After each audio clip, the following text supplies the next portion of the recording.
प्यारे विद्यार्थियों, मेरे वालों सारिਆਂ ਨੂੰ प्यार भरी सत श्री अकाल।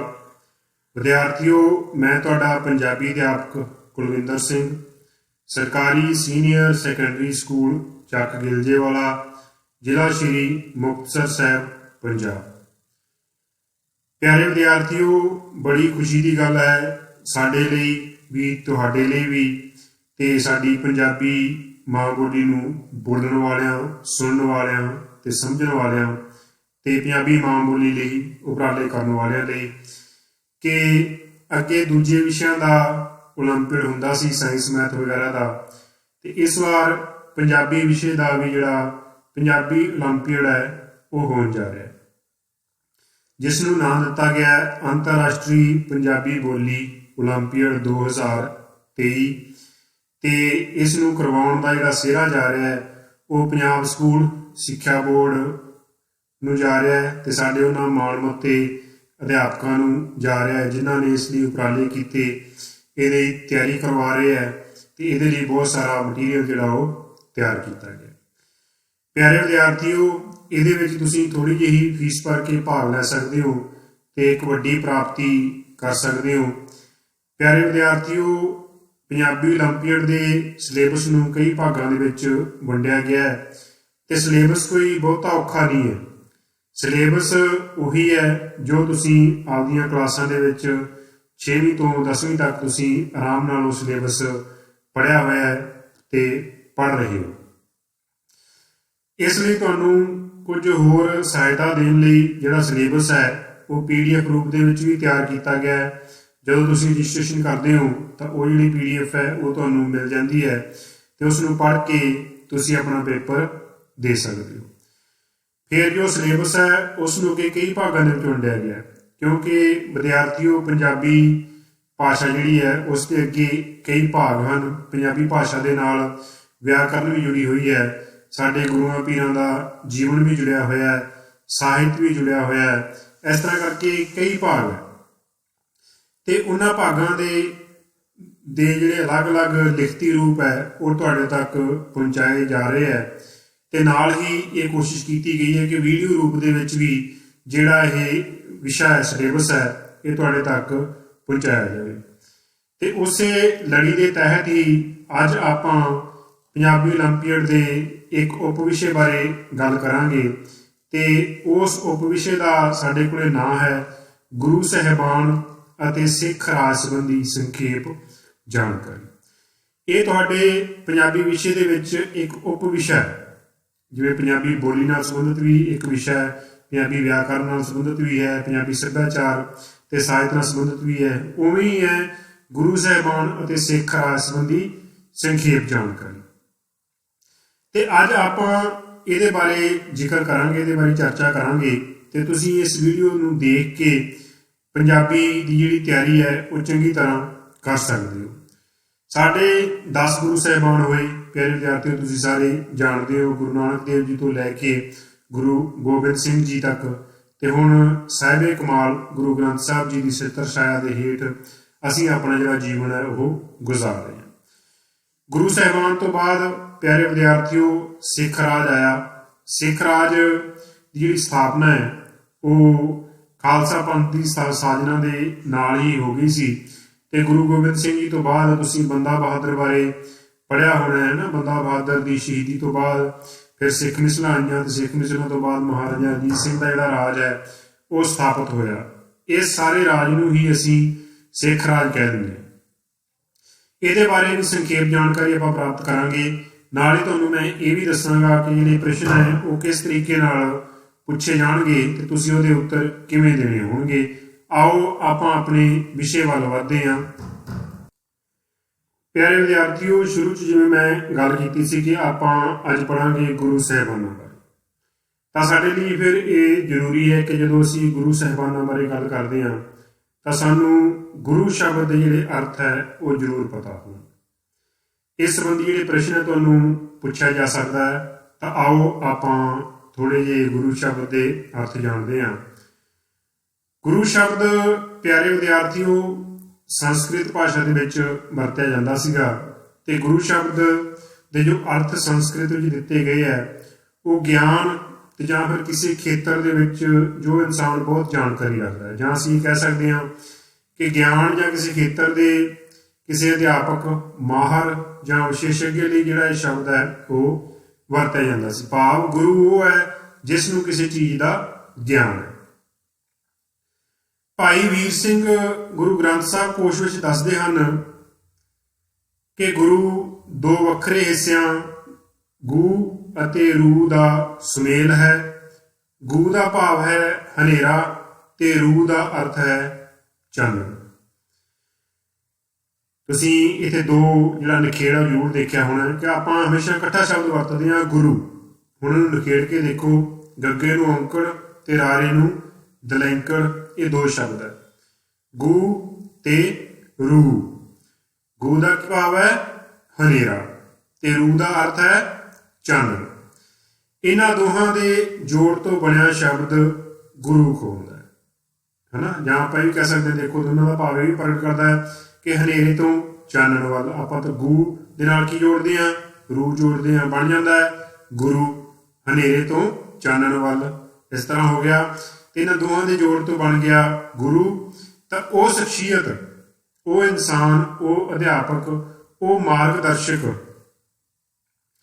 ਜਿਹੜਾ ਸਾਨੂੰ ਹਨੇਰੇ ਤੋਂ ਪ੍ਰਕਾਸ਼ ਵੱਲ ਲੈ ਕੇ ਜਾਂਦਾ ਹੈ, ਉਸ ਨੂੰ ਅਸੀਂ ਕੀ ਕਹਿੰਦੇ ਹਾਂ ਗੁਰੂ। ਤਾਂ ਉਮੀਦ ਹੈ ਤੁਸੀਂ ਇਸ ਅਰਥ ਨੂੰ ਜ਼ਰੂਰ ਸਮਝਿਆ ਹੋਵੇਗਾ ਤੇ ਸ਼ਾਇਦ ਤੁਹਾਡੇ ਜੀਵਨ ਦੇ ਵਿੱਚ ਇਹ ਪਹਿਲੀ ਤੁਹਾਡਾ ਤਜਰਬਾ ਹੋਵੇਗਾ ਕਿ ਤੁਸੀਂ ਇਸ ਸ਼ਬਦ ਦੇ ਜਿਹੜੇ ਅਰਥ ਹੈ ਉਸ ਨੂੰ ਜਾਣ ਰਹੇ ਹੋ ਤੇ ਅੱਗੇ ਤੋਂ ਤੁਸੀਂ ਇਸ ਨੂੰ ਯਾਦ ਵੀ ਰੱਖੋਗੇ ਕਿ ਗੁਰੂ ਉਹ ਹੈ ਜੋ ਕਿਸੇ ਨੂੰ ਵੀ, ਜੋ ਆਪਣੇ ਵਿਦਿਆਰਥੀ, ਸ਼ਿਸ਼ ਜਾਂ ਜੋ ਵੀ ਉਸ ਦੇ ਮਗਰ ਲੱਗਿਆ ਹੈ, ਉਸ ਨੂੰ ਹਨੇਰੇ ਤੋਂ ਚਾਨਣ ਵੱਲ ਲੈ ਜਾਏ, ਉਸ ਨੂੰ ਅਸੀਂ ਗੁਰੂ ਦਾ ਦਰਜਾ ਆਪਦੇ ਜੀਵਨ ਦੇ ਵਿੱਚ ਦਿੰਦੇ ਹਾਂ। ਅੱਗੇ ਆਪਾਂ ਪੜ੍ਹਦੇ ਹਾਂ ਸਿੱਖ ਸ਼ਬਦ ਦਾ ਅਰਥ, ਕਿਉਂਕਿ ਆਪਾਂ ਪੜ੍ਹਨਾ ਹੈ ਸਿੱਖ ਗੁਰੂ ਸਾਹਿਬਾਨਾਂ ਬਾਰੇ। 10 ਗੁਰੂ ਸਾਹਿਬਾਨਾਂ ਬਾਰੇ ਆਪਾਂ ਪੜ੍ਹਨਾ ਹੈ ਤੇ ਉਹਦੇ ਵਿੱਚ ਗੁਰੂ ਬਾਰੇ ਆਪਾਂ ਪੜ੍ਹ ਲਿਆ ਹੈ ਨਾ। ਫਿਰ ਆਪਾਂ ਕਹਿੰਦੇ ਹਾਂ ਸਿੱਖ ਗੁਰੂ, ਤਾਂ ਫਿਰ ਆਪਾਂ ਨੂੰ ਸਿੱਖ ਦਾ ਜਿਹੜਾ ਅਰਥ ਹੈ ਉਹ ਵੀ ਪਤਾ ਹੋਵੇ। ਸਿੱਖ ਦਾ ਜਿਹੜਾ ਸਧਾਰਨ ਅਰਥ ਹੈ ਆਪਾਂ ਲੈਂਦੇ ਹਾਂ ਕਿ ਸਿੱਖਣ ਵਾਲਾ। ਜੋ ਵੀ ਕੋਈ ਸਿੱਖਦਾ ਹੈ ਉਸ ਨੂੰ ਅਸੀਂ ਸਿੱਖ ਕਹਿ ਦਿੰਦੇ ਹਾਂ। ਪਰ ਸ਼ਾਬਦਿਕ ਅਰਥਾਂ ਵਿੱਚ ਜਦੋਂ ਅਸੀਂ ਇਸ ਨੂੰ ਪੜ੍ਹਦੇ ਹਾਂ ਤਾਂ ਥੋੜ੍ਹੇ ਜਿਹੇ ਜਿਹੜੇ ਅਰਥ ਹੈ ਉਹ ਸਾਨੂੰ ਇਸ ਦੇ ਅਲੱਗ ਮਿਲਣਗੇ। ਸਿੱਖ ਸ਼ਬਦ ਸੰਸਕ੍ਰਿਤ ਸ਼ਬਦ ਸ਼ਿਸ਼ਯ ਅਰਥਾਤ ਵਿਦਿਆਰਥੀ ਜਾਂ ਸਿੱਖਿਆ ਅਰਥਾਤ ਸਿੱਖਿਆ ਦਾ ਬਦਲਵਾਂ ਰੂਪ ਹੈ। ਸਿੱਖ ਸ਼ਬਦ ਕਿਹੜੀ ਭਾਸ਼ਾ? ਸੰਸਕ੍ਰਿਤ ਹੈ ਨਾ। ਗੁਰੂ ਸ਼ਬਦ ਵੀ ਦੇਖੋ ਸੰਸਕ੍ਰਿਤ ਦੇ ਵਿੱਚੋਂ ਹੀ ਆਪਾਂ ਉਹਦੇ ਜਿਹੜਾ ਸ਼ਬਦ ਨਿਖੇੜ ਹੈ ਉਹ ਕੀਤਾ ਸੀਗਾ। ਸਿੱਖ ਸ਼ਬਦ ਸੰਸਕ੍ਰਿਤ ਦੇ ਸ਼ਿਸ਼ਯ ਸ਼ਬਦ, ਤੁਸੀਂ ਹਿੰਦੀ 'ਚ ਵੀ ਜਿਹੜਾ ਸ਼ਿਸ਼ਯ ਸ਼ਬਦ ਹੈ ਉਸ ਨੂੰ ਤੁਸੀਂ ਦੇਖਦੇ ਹੋਵੋਗੇ, ਅਰਥਾਤ ਵਿਦਿਆਰਥੀ ਜਾਂ ਸਿੱਖਿਆ ਅਰਥਾਤ ਸਿੱਖਿਆ ਦਾ ਬਦਲਵਾਂ ਰੂਪ ਹੈ। ਪੰਜਾਬੀ ਭਾਸ਼ਾ ਵਿੱਚ ਸਿੱਖ ਸ਼ਬਦ ਦੇ ਅਰਥ ਸੱਚੇ ਧਰਮ ਨੂੰ ਮੰਨਣ ਵਾਲੇ ਤੋਂ ਹਨ। ਦੇਖੋ ਪੰਜਾਬੀ ਭਾਸ਼ਾ ਵਿੱਚ ਸਿੱਖ ਤੋਂ ਕੀ ਭਾਵ ਹੈ? ਸੱਚੇ ਧਰਮ ਨੂੰ ਮੰਨਣ ਵਾਲਾ ਜੋ ਹੈ ਅਸੀਂ ਉਸ ਨੂੰ ਸਿੱਖ ਕਹਿ ਦਿੰਦੇ ਹਾਂ, ਜਾਂ ਵੀ ਆਪਦੇ ਧਰਮ ਤੇ ਚੱਲਣ ਵਾਲਾ, ਜੋ ਵੀ ਉਹਦਾ ਕੋਈ ਵੀ ਧਰਮ ਹੋ ਸਕਦਾ ਨਾ, ਕਿਸੇ ਵੀ ਧਰਮ ਦੇ ਵਿੱਚ ਜੋ ਪਰਪੱਕ ਹੈ। ਹੁਣ ਅਸੀਂ ਇਸ ਦਾ ਅਰਥ ਲੈਂਦੇ ਹਾਂ ਧਾਰਮਿਕ ਪੱਖ ਤੋਂ। ਧਾਰਮਿਕ ਪੱਖ ਤੋਂ ਕਿਉਂਕਿ ਅਸੀਂ ਸਿੱਖ ਧਰਮ ਬਾਰੇ ਪੜ੍ਹਨਾ ਹੈ ਤਾਂ ਸਿੱਖਾਂ ਬਾਰੇ ਇੱਕ ਐਕਟ ਬਣਿਆ ਹੋਇਆ ਹੈ। ਉਸ ਐਕਟ ਦੇ ਆਧਾਰ ਤੇ ਅਸੀਂ ਇਹਦਾ ਅਰਥ ਦੇਖਦੇ ਹਾਂ ਕੀ ਹੈ। 1925 ਦੇ ਸਿੱਖ ਗੁਰਦੁਆਰਾ ਐਕਟ ਅਨੁਸਾਰ ਸਿੱਖ ਦਾ ਅਰਥ ਹੈ ਸਿੱਖ ਧਰਮ ਨੂੰ ਮੰਨਣ ਵਾਲਾ। ਹੁਣ ਦੇਖੋ ਤੁਸੀਂ 3-4 ਤਰ੍ਹਾਂ ਦੇ ਜਿਹੜੇ ਅਰਥ ਹੈ ਉਹ ਆਪਾਂ ਇੱਥੇ ਸਿੱਖ ਦੇ ਕਰ ਲਏ, ਪਰ ਜੋ ਤੁਸੀਂ ਆਪਦੇ ਪ੍ਰਸ਼ਨ ਪੱਤਰ ਦੇ ਆਧਾਰ ਤੇ ਇਸ ਦਾ ਉੱਤਰ ਦੇਣਾ ਹੈ, ਕਿਉਂਕਿ ਆਪਾਂ ਪੜ੍ਹ ਰਹੇ ਹਾਂ ਸਿੱਖ ਧਰਮ ਬਾਰੇ ਹੈ ਨਾ। ਫਿਰ ਸਿੱਖ ਧਰਮ ਬਾਰੇ ਜੇ ਅਸੀਂ ਪੜ੍ਹ ਰਹੇ ਹਾਂ ਤਾਂ ਸਿੱਖ ਧਰਮ ਦੇ ਵਿੱਚ ਸਿੱਖ ਦਾ ਕੀ ਅਰਥ ਹੈ ਅਸੀਂ ਉਸੇ ਨੂੰ ਹੀ ਲੈ ਕੇ ਚੱਲਾਂਗੇ। ਤਾਂ ਗੁਰਦੁਆਰਾ ਐਕਟ ਦੇ ਅਨੁਸਾਰ ਸਿੱਖ ਦਾ ਕੀ ਅਰਥ ਹੈ? ਸਿੱਖ ਧਰਮ ਨੂੰ ਮੰਨਣ ਵਾਲਾ। ਜੋ ਸਿੱਖ ਧਰਮ ਨੂੰ ਮੰਨਦਾ ਹੈ ਉਸ ਨੂੰ ਅਸੀਂ ਸਿੱਖ ਕਹਿੰਦੇ ਹਾਂ। ਉਹ ਜਿਸ ਦੇ ਆਪਾਂ ਕਈ ਅਰਥ ਦੇਖੇ ਸੀ ਨਾ। ਸਿੱਖ ਦਾ ਅਰਥ ਸਿੱਖਣ ਵਾਲਾ ਆਪਾਂ ਲੈ ਲੈਂਦੇ ਹਾਂ। ਇਹਦਾ ਸਿੱਖਿਆ ਦਾ ਜਿਹੜਾ ਬਰਾਬਰ ਅਰਥ ਹੈ ਬਦਲਵਾਂ ਰੂਪ ਹੈ ਉਹ ਵੀ ਲੈ ਜਾਂਦਾ ਹੈ। ਸੱਚੇ ਧਰਮ ਨੂੰ ਮੰਨਣ ਵਾਲਾ ਪੰਜਾਬੀ ਭਾਸ਼ਾ ਦੇ ਵਿੱਚ ਜਿਹੜਾ ਸਿੱਖ ਦਾ ਅਰਥ ਹੈ ਸੱਚੇ ਧਰਮ ਨੂੰ ਮੰਨਣ ਵਾਲਾ ਹੈ। ਪਰ ਆਪਾਂ ਇੱਥੇ ਜਿਹੜੀ ਆਪਦੀ ਤਿਆਰੀ ਕਰਨੀ ਹੈ ਉਹ ਪ੍ਰੀਖਿਆ ਦੀ ਦ੍ਰਿਸ਼ਟੀ ਤੋਂ ਕਰਨੀ ਹੈ ਤੇ ਜਦੋਂ ਅਸੀਂ ਪ੍ਰੀਖਿਆ ਦੀ ਦ੍ਰਿਸ਼ਟੀ ਤੋਂ ਤਿਆਰੀ ਕਰਦੇ ਹਾਂ ਤਾਂ ਅਸੀਂ ਚੱਲਦੇ ਹਾਂ ਜੋ ਉਸ ਪ੍ਰੀਖਿਆ ਲਈ ਸਿਲੇਬਸ ਨਿਰਧਾਰਿਤ ਕੀਤਾ ਗਿਆ। ਆਓ ਹੁਣ ਆਪਾਂ ਅੱਗੇ ਵਧਦੇ ਹਾਂ ਤੇ ਹੁਣ ਆਪਾਂ ਜਾਣਦੇ ਹਾਂ ਸਿੱਖ ਧਰਮ ਦਾ ਇਤਿਹਾਸ। ਵਿਦਿਆਰਥੀਓ, ਅੱਜ ਦੀ ਵੀਡੀਓ ਦੇ ਵਿੱਚ ਆਪਾਂ ਸਿੱਖ ਗੁਰੂ ਸਾਹਿਬਾਨਾਂ ਦੇ ਜੀਵਨ ਬਾਰੇ ਗੱਲ ਕਰਾਂਗੇ ਤੇ ਉਹਨਾਂ ਤੋਂ ਬਾਅਦ ਦੇ ਰਾਜ ਬਾਰੇ ਵੀ ਗੱਲ ਕਰਾਂਗੇ, ਪਰ ਉਸ ਤੋਂ ਪਹਿਲਾਂ ਆਪਾਂ ਥੋੜ੍ਹੀ ਜਿਹੀ ਗੱਲ ਕਰਾਂਗੇ ਸਿੱਖ ਧਰਮ ਦੇ ਇਤਿਹਾਸ ਬਾਰੇ ਸੰਖੇਪ ਦੇ ਵਿੱਚ, ਤਾਂ ਕਿ ਅਸੀਂ ਜਾਣ ਸਕੀਏ ਕਿ ਸਿੱਖ ਧਰਮ ਦੀ ਸ਼ੁਰੂਆਤ ਕਦੋਂ ਹੋਈ ਤੇ ਇਹ ਕਿਹੜੇ ਕਿਹੜੇ ਰਸਤਿਆਂ ਤੋਂ ਲੰਘ ਕੇ ਅੱਜ ਦੀ ਜਿਹੜੀ ਹੋਂਦ ਹੈ ਇਸ ਦੀ ਬਰਕਰਾਰ ਹੈ, ਉਹ ਕਿੰਨਾ ਮੁਸ਼ਕਲਾਂ ਦੇ ਵਿੱਚੋਂ ਲੰਘ ਕੇ ਆਈ ਜਾਂ ਕਿੰਨਾ ਲਹਿਰਾਂ ਦੇ ਵਿੱਚੋਂ ਲੰਘ ਕੇ। ਤੁਹਾਨੂੰ ਕਈ ਵਾਰ ਇਹ ਪ੍ਰਸ਼ਨ ਵੀ ਪੁੱਛਿਆ ਜਾਂਦਾ ਕਿ ਸਿੱਖ ਧਰਮ ਦੇ ਮੋਢੀ ਕੌਣ ਸਨ। ਪਿਆਰੇ ਵਿਦਿਆਰਥੀਓ, ਸਿੱਖ ਧਰਮ ਦੇ ਮੋਢੀ ਹੋਣ ਦਾ ਸਿਹਰਾ ਗੁਰੂ ਨਾਨਕ ਦੇਵ ਜੀ ਨੂੰ ਦਿੱਤਾ ਜਾਂਦਾ ਹੈ। ਸਿੱਖ ਧਰਮ 1469 ਈਸਵੀ ਵਿੱਚ ਹੋਂਦ ਵਿੱਚ ਆਇਆ। 1469 ਤੋਂ ਦੇ ਇੱਕ ਗੱਲ ਇੱਥੇ ਯਾਦ ਆ ਗਈ ਹੋਣੀ ਹੈ। 1469 ਦੇ ਵਿੱਚ ਕੀ ਹੋਇਆ ਸੀਗਾ? ਹਾਂ ਬਿਲਕੁਲ, 1469 ਦੇ ਵਿੱਚ ਗੁਰੂ ਨਾਨਕ ਦੇਵ ਜੀ ਦਾ ਜਨਮ ਹੋਇਆ ਸੀ। ਗੁਰੂ ਨਾਨਕ ਦੇਵ ਜੀ ਤੋਂ ਹੀ ਇਸ ਲਹਿਰ ਦੀ ਜਿਹੜੀ ਸ਼ੁਰੂਆਤ ਹੈ ਉਹ ਹੁੰਦੀ। 1469 ਈਸਵੀ ਵਿੱਚ ਹੋਂਦ ਵਿੱਚ ਆਇਆ। ਇਸ ਸਾਲ ਸਿੱਖ ਧਰਮ ਦੇ ਮੋਢੀ ਗੁਰੂ ਨਾਨਕ ਦੇਵ ਜੀ ਦਾ ਜਨਮ ਹੋਇਆ। ਗੁਰੂ ਨਾਨਕ ਦੇਵ ਜੀ ਦਾ ਜਨਮ ਕਾਲ ਸਿੱਖ ਧਰਮ ਅਤੇ ਮਾਨਵਤਾ ਦੇ ਧਾਰਮਿਕ ਇਤਿਹਾਸ ਵਿੱਚ ਵਿਸ਼ੇਸ਼ ਤੌਰ ਤੇ ਮਹੱਤਵਪੂਰਨ ਹੈ। ਪਿਆਰੇ ਵਿਦਿਆਰਥੀਓ, ਗੁਰੂ ਨਾਨਕ ਦੇਵ ਜੀ ਬਾਰੇ ਅੱਗੇ ਆਪਾਂ ਥੋੜਾ ਜਿਹਾ ਵਿਸਥਾਰ ਵਿੱਚ ਉਹਨਾਂ ਦੇ ਜੀਵਨ ਬਾਰੇ ਜਾਣਾਂਗੇ, ਪਰ ਇੰਨਾ ਕਿ ਅਸੀਂ ਜਾਣ ਲਈਏ ਕਿ ਗੁਰੂ ਨਾਨਕ ਦੇਵ ਜੀ ਦਾ ਜਨਮ ਸਾਡੇ ਭਾਰਤ ਦੇ ਇਤਿਹਾਸ ਦੇ ਵਿੱਚ ਇੱਕ ਵੱਡੀ ਘਟਨਾ ਹੈ, ਇੱਕ ਯੁੱਗ ਪਲਟਾਊ ਘਟਨਾ ਜਿਸ ਨੂੰ ਆਪਾਂ ਕਹਿ ਸਕਦੇ ਹਾਂ, ਜਿਸ ਤਰ੍ਹਾਂ ਦੇ ਸਿਧਾਂਤ ਉਹਨਾਂ ਨੇ ਦਿੱਤੇ। ਇਸੇ ਲਈ ਗੁਰੂ ਨਾਨਕ ਦੇਵ ਜੀ ਦੀ ਜਿਹੜੀ ਮਾਨਤਾ ਹੈ ਉਹ ਸਿਰਫ ਸਿੱਖ ਹੀ ਨਹੀਂ ਕਰਦੇ, ਸਾਰੇ ਧਰਮਾਂ ਜਾਤਾਂ ਦੇ ਲੋਕ ਕਰਦੇ ਹੈ ਤੇ ਦੇਸ਼ ਵਿਦੇਸ਼ ਦੇ ਵਿੱਚ ਗੁਰੂ ਨਾਨਕ ਦੇਵ ਜੀ ਨੂੰ ਸਤਿਕਾਰਿਆ ਜਾਂਦਾ। ਇਹ ਉਹ ਸਮਾਂ ਸੀ ਪਿਆਰੇ ਵਿਦਿਆਰਥੀਓ ਜਦੋਂ ਬਹੁਤ ਸਾਰੇ ਜਿਹੜੇ ਬਾਹਰੀ ਹਮਲਾਵਰ ਹੈ ਉਹ ਹਮਲਾ ਕਰ ਰਹੇ ਸੀ ਭਾਰਤ ਦੇ ਉੱਪਰ। ਚਾਰ ਸਪੇਰੇ ਲੁੱਟ ਖਸੁੱਟ ਮੱਚੀ ਹੋਈ ਸੀ ਤੇ ਜਿਹੜੀ ਜਨਤਾ ਹੈ ਉਹ ਬੜੀ ਦੁਖੀ ਸੀ। ਉਸ ਸਮੇਂ ਦੇ ਵਿੱਚ ਜਨਮ ਹੁੰਦਾ ਹੈ ਸਿੱਖ ਧਰਮ ਦੇ ਬਾਨੀ ਗੁਰੂ ਨਾਨਕ ਦੇਵ ਜੀ ਦਾ। ਇਸ ਸਮੇਂ ਭਾਰਤ ਦੇ ਵਿੱਚ ਦੋ ਲਹਿਰਾਂ ਬੜੀ ਚੜ੍ਹ ਤੇ ਚੱਲ ਰਹੀਆਂ ਸਨ। ਇੱਕ ਤਾਂ ਸੀਗੀ ਭਗਤੀ ਲਹਿਰ। ਭਗਤੀ ਲਹਿਰ ਦੇ ਵਿੱਚ ਬਹੁਤ ਸਾਰੇ ਭਗਤਾਂ ਦੀ ਜਿਹੜੀ ਬਾਣੀ ਹੈ ਉਹ ਗੁਰੂ ਗ੍ਰੰਥ ਸਾਹਿਬ ਦੇ ਵਿੱਚ ਵੀ ਦਰਜ ਹੈ। ਧੰਨਾ ਭਗਤ, ਤਰਲੋਚਨ ਭਗਤ, ਭਗਤ ਪੀਪਾ ਜੀ, ਭਗਤ ਸੈਨ ਜੀ, ਹੈ ਨਾ। ਇਸ ਤਰ੍ਹਾਂ ਕਰਕੇ ਕਈ ਭਗਤਾਂ ਦੀ ਬਾਣੀ ਜਿਹੜੀ ਦਰਜ ਹੈ।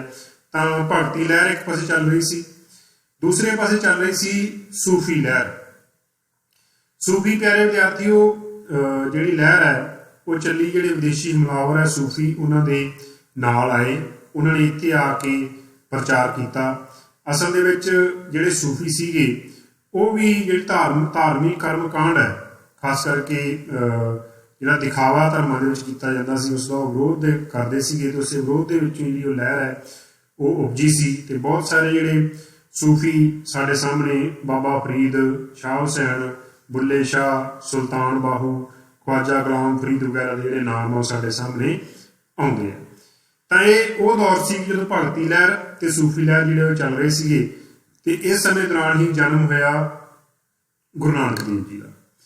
ਭਗਤੀ ਲਹਿਰ ਤੇ ਸੂਫੀ ਲਹਿਰ ਨੇ ਦੇਸ਼ ਵਿੱਚ ਇੱਕ ਨਵੇਂ ਧਾਰਮਿਕ ਮਾਹੌਲ ਦੀ ਸਿਰਜਣਾ ਕੀਤੀ। ਭਗਤਾਂ ਤੇ ਸੂਫੀਆਂ ਵਾਂਗੂ ਗੁਰੂ ਜੀ ਨੇ ਵੀ ਧਰਮ ਦਾ ਆਧਾਰ ਪਰਮਾਤਮਾ ਪ੍ਰਤੀ ਪਿਆਰ ਦੱਸਿਆ। ਹੁਣ ਦੇਖੋ ਇੱਥੇ ਏਕਤਾ ਦੀ ਗੱਲ ਕੀਤੀ ਜਾ ਰਹੀ ਹੈ।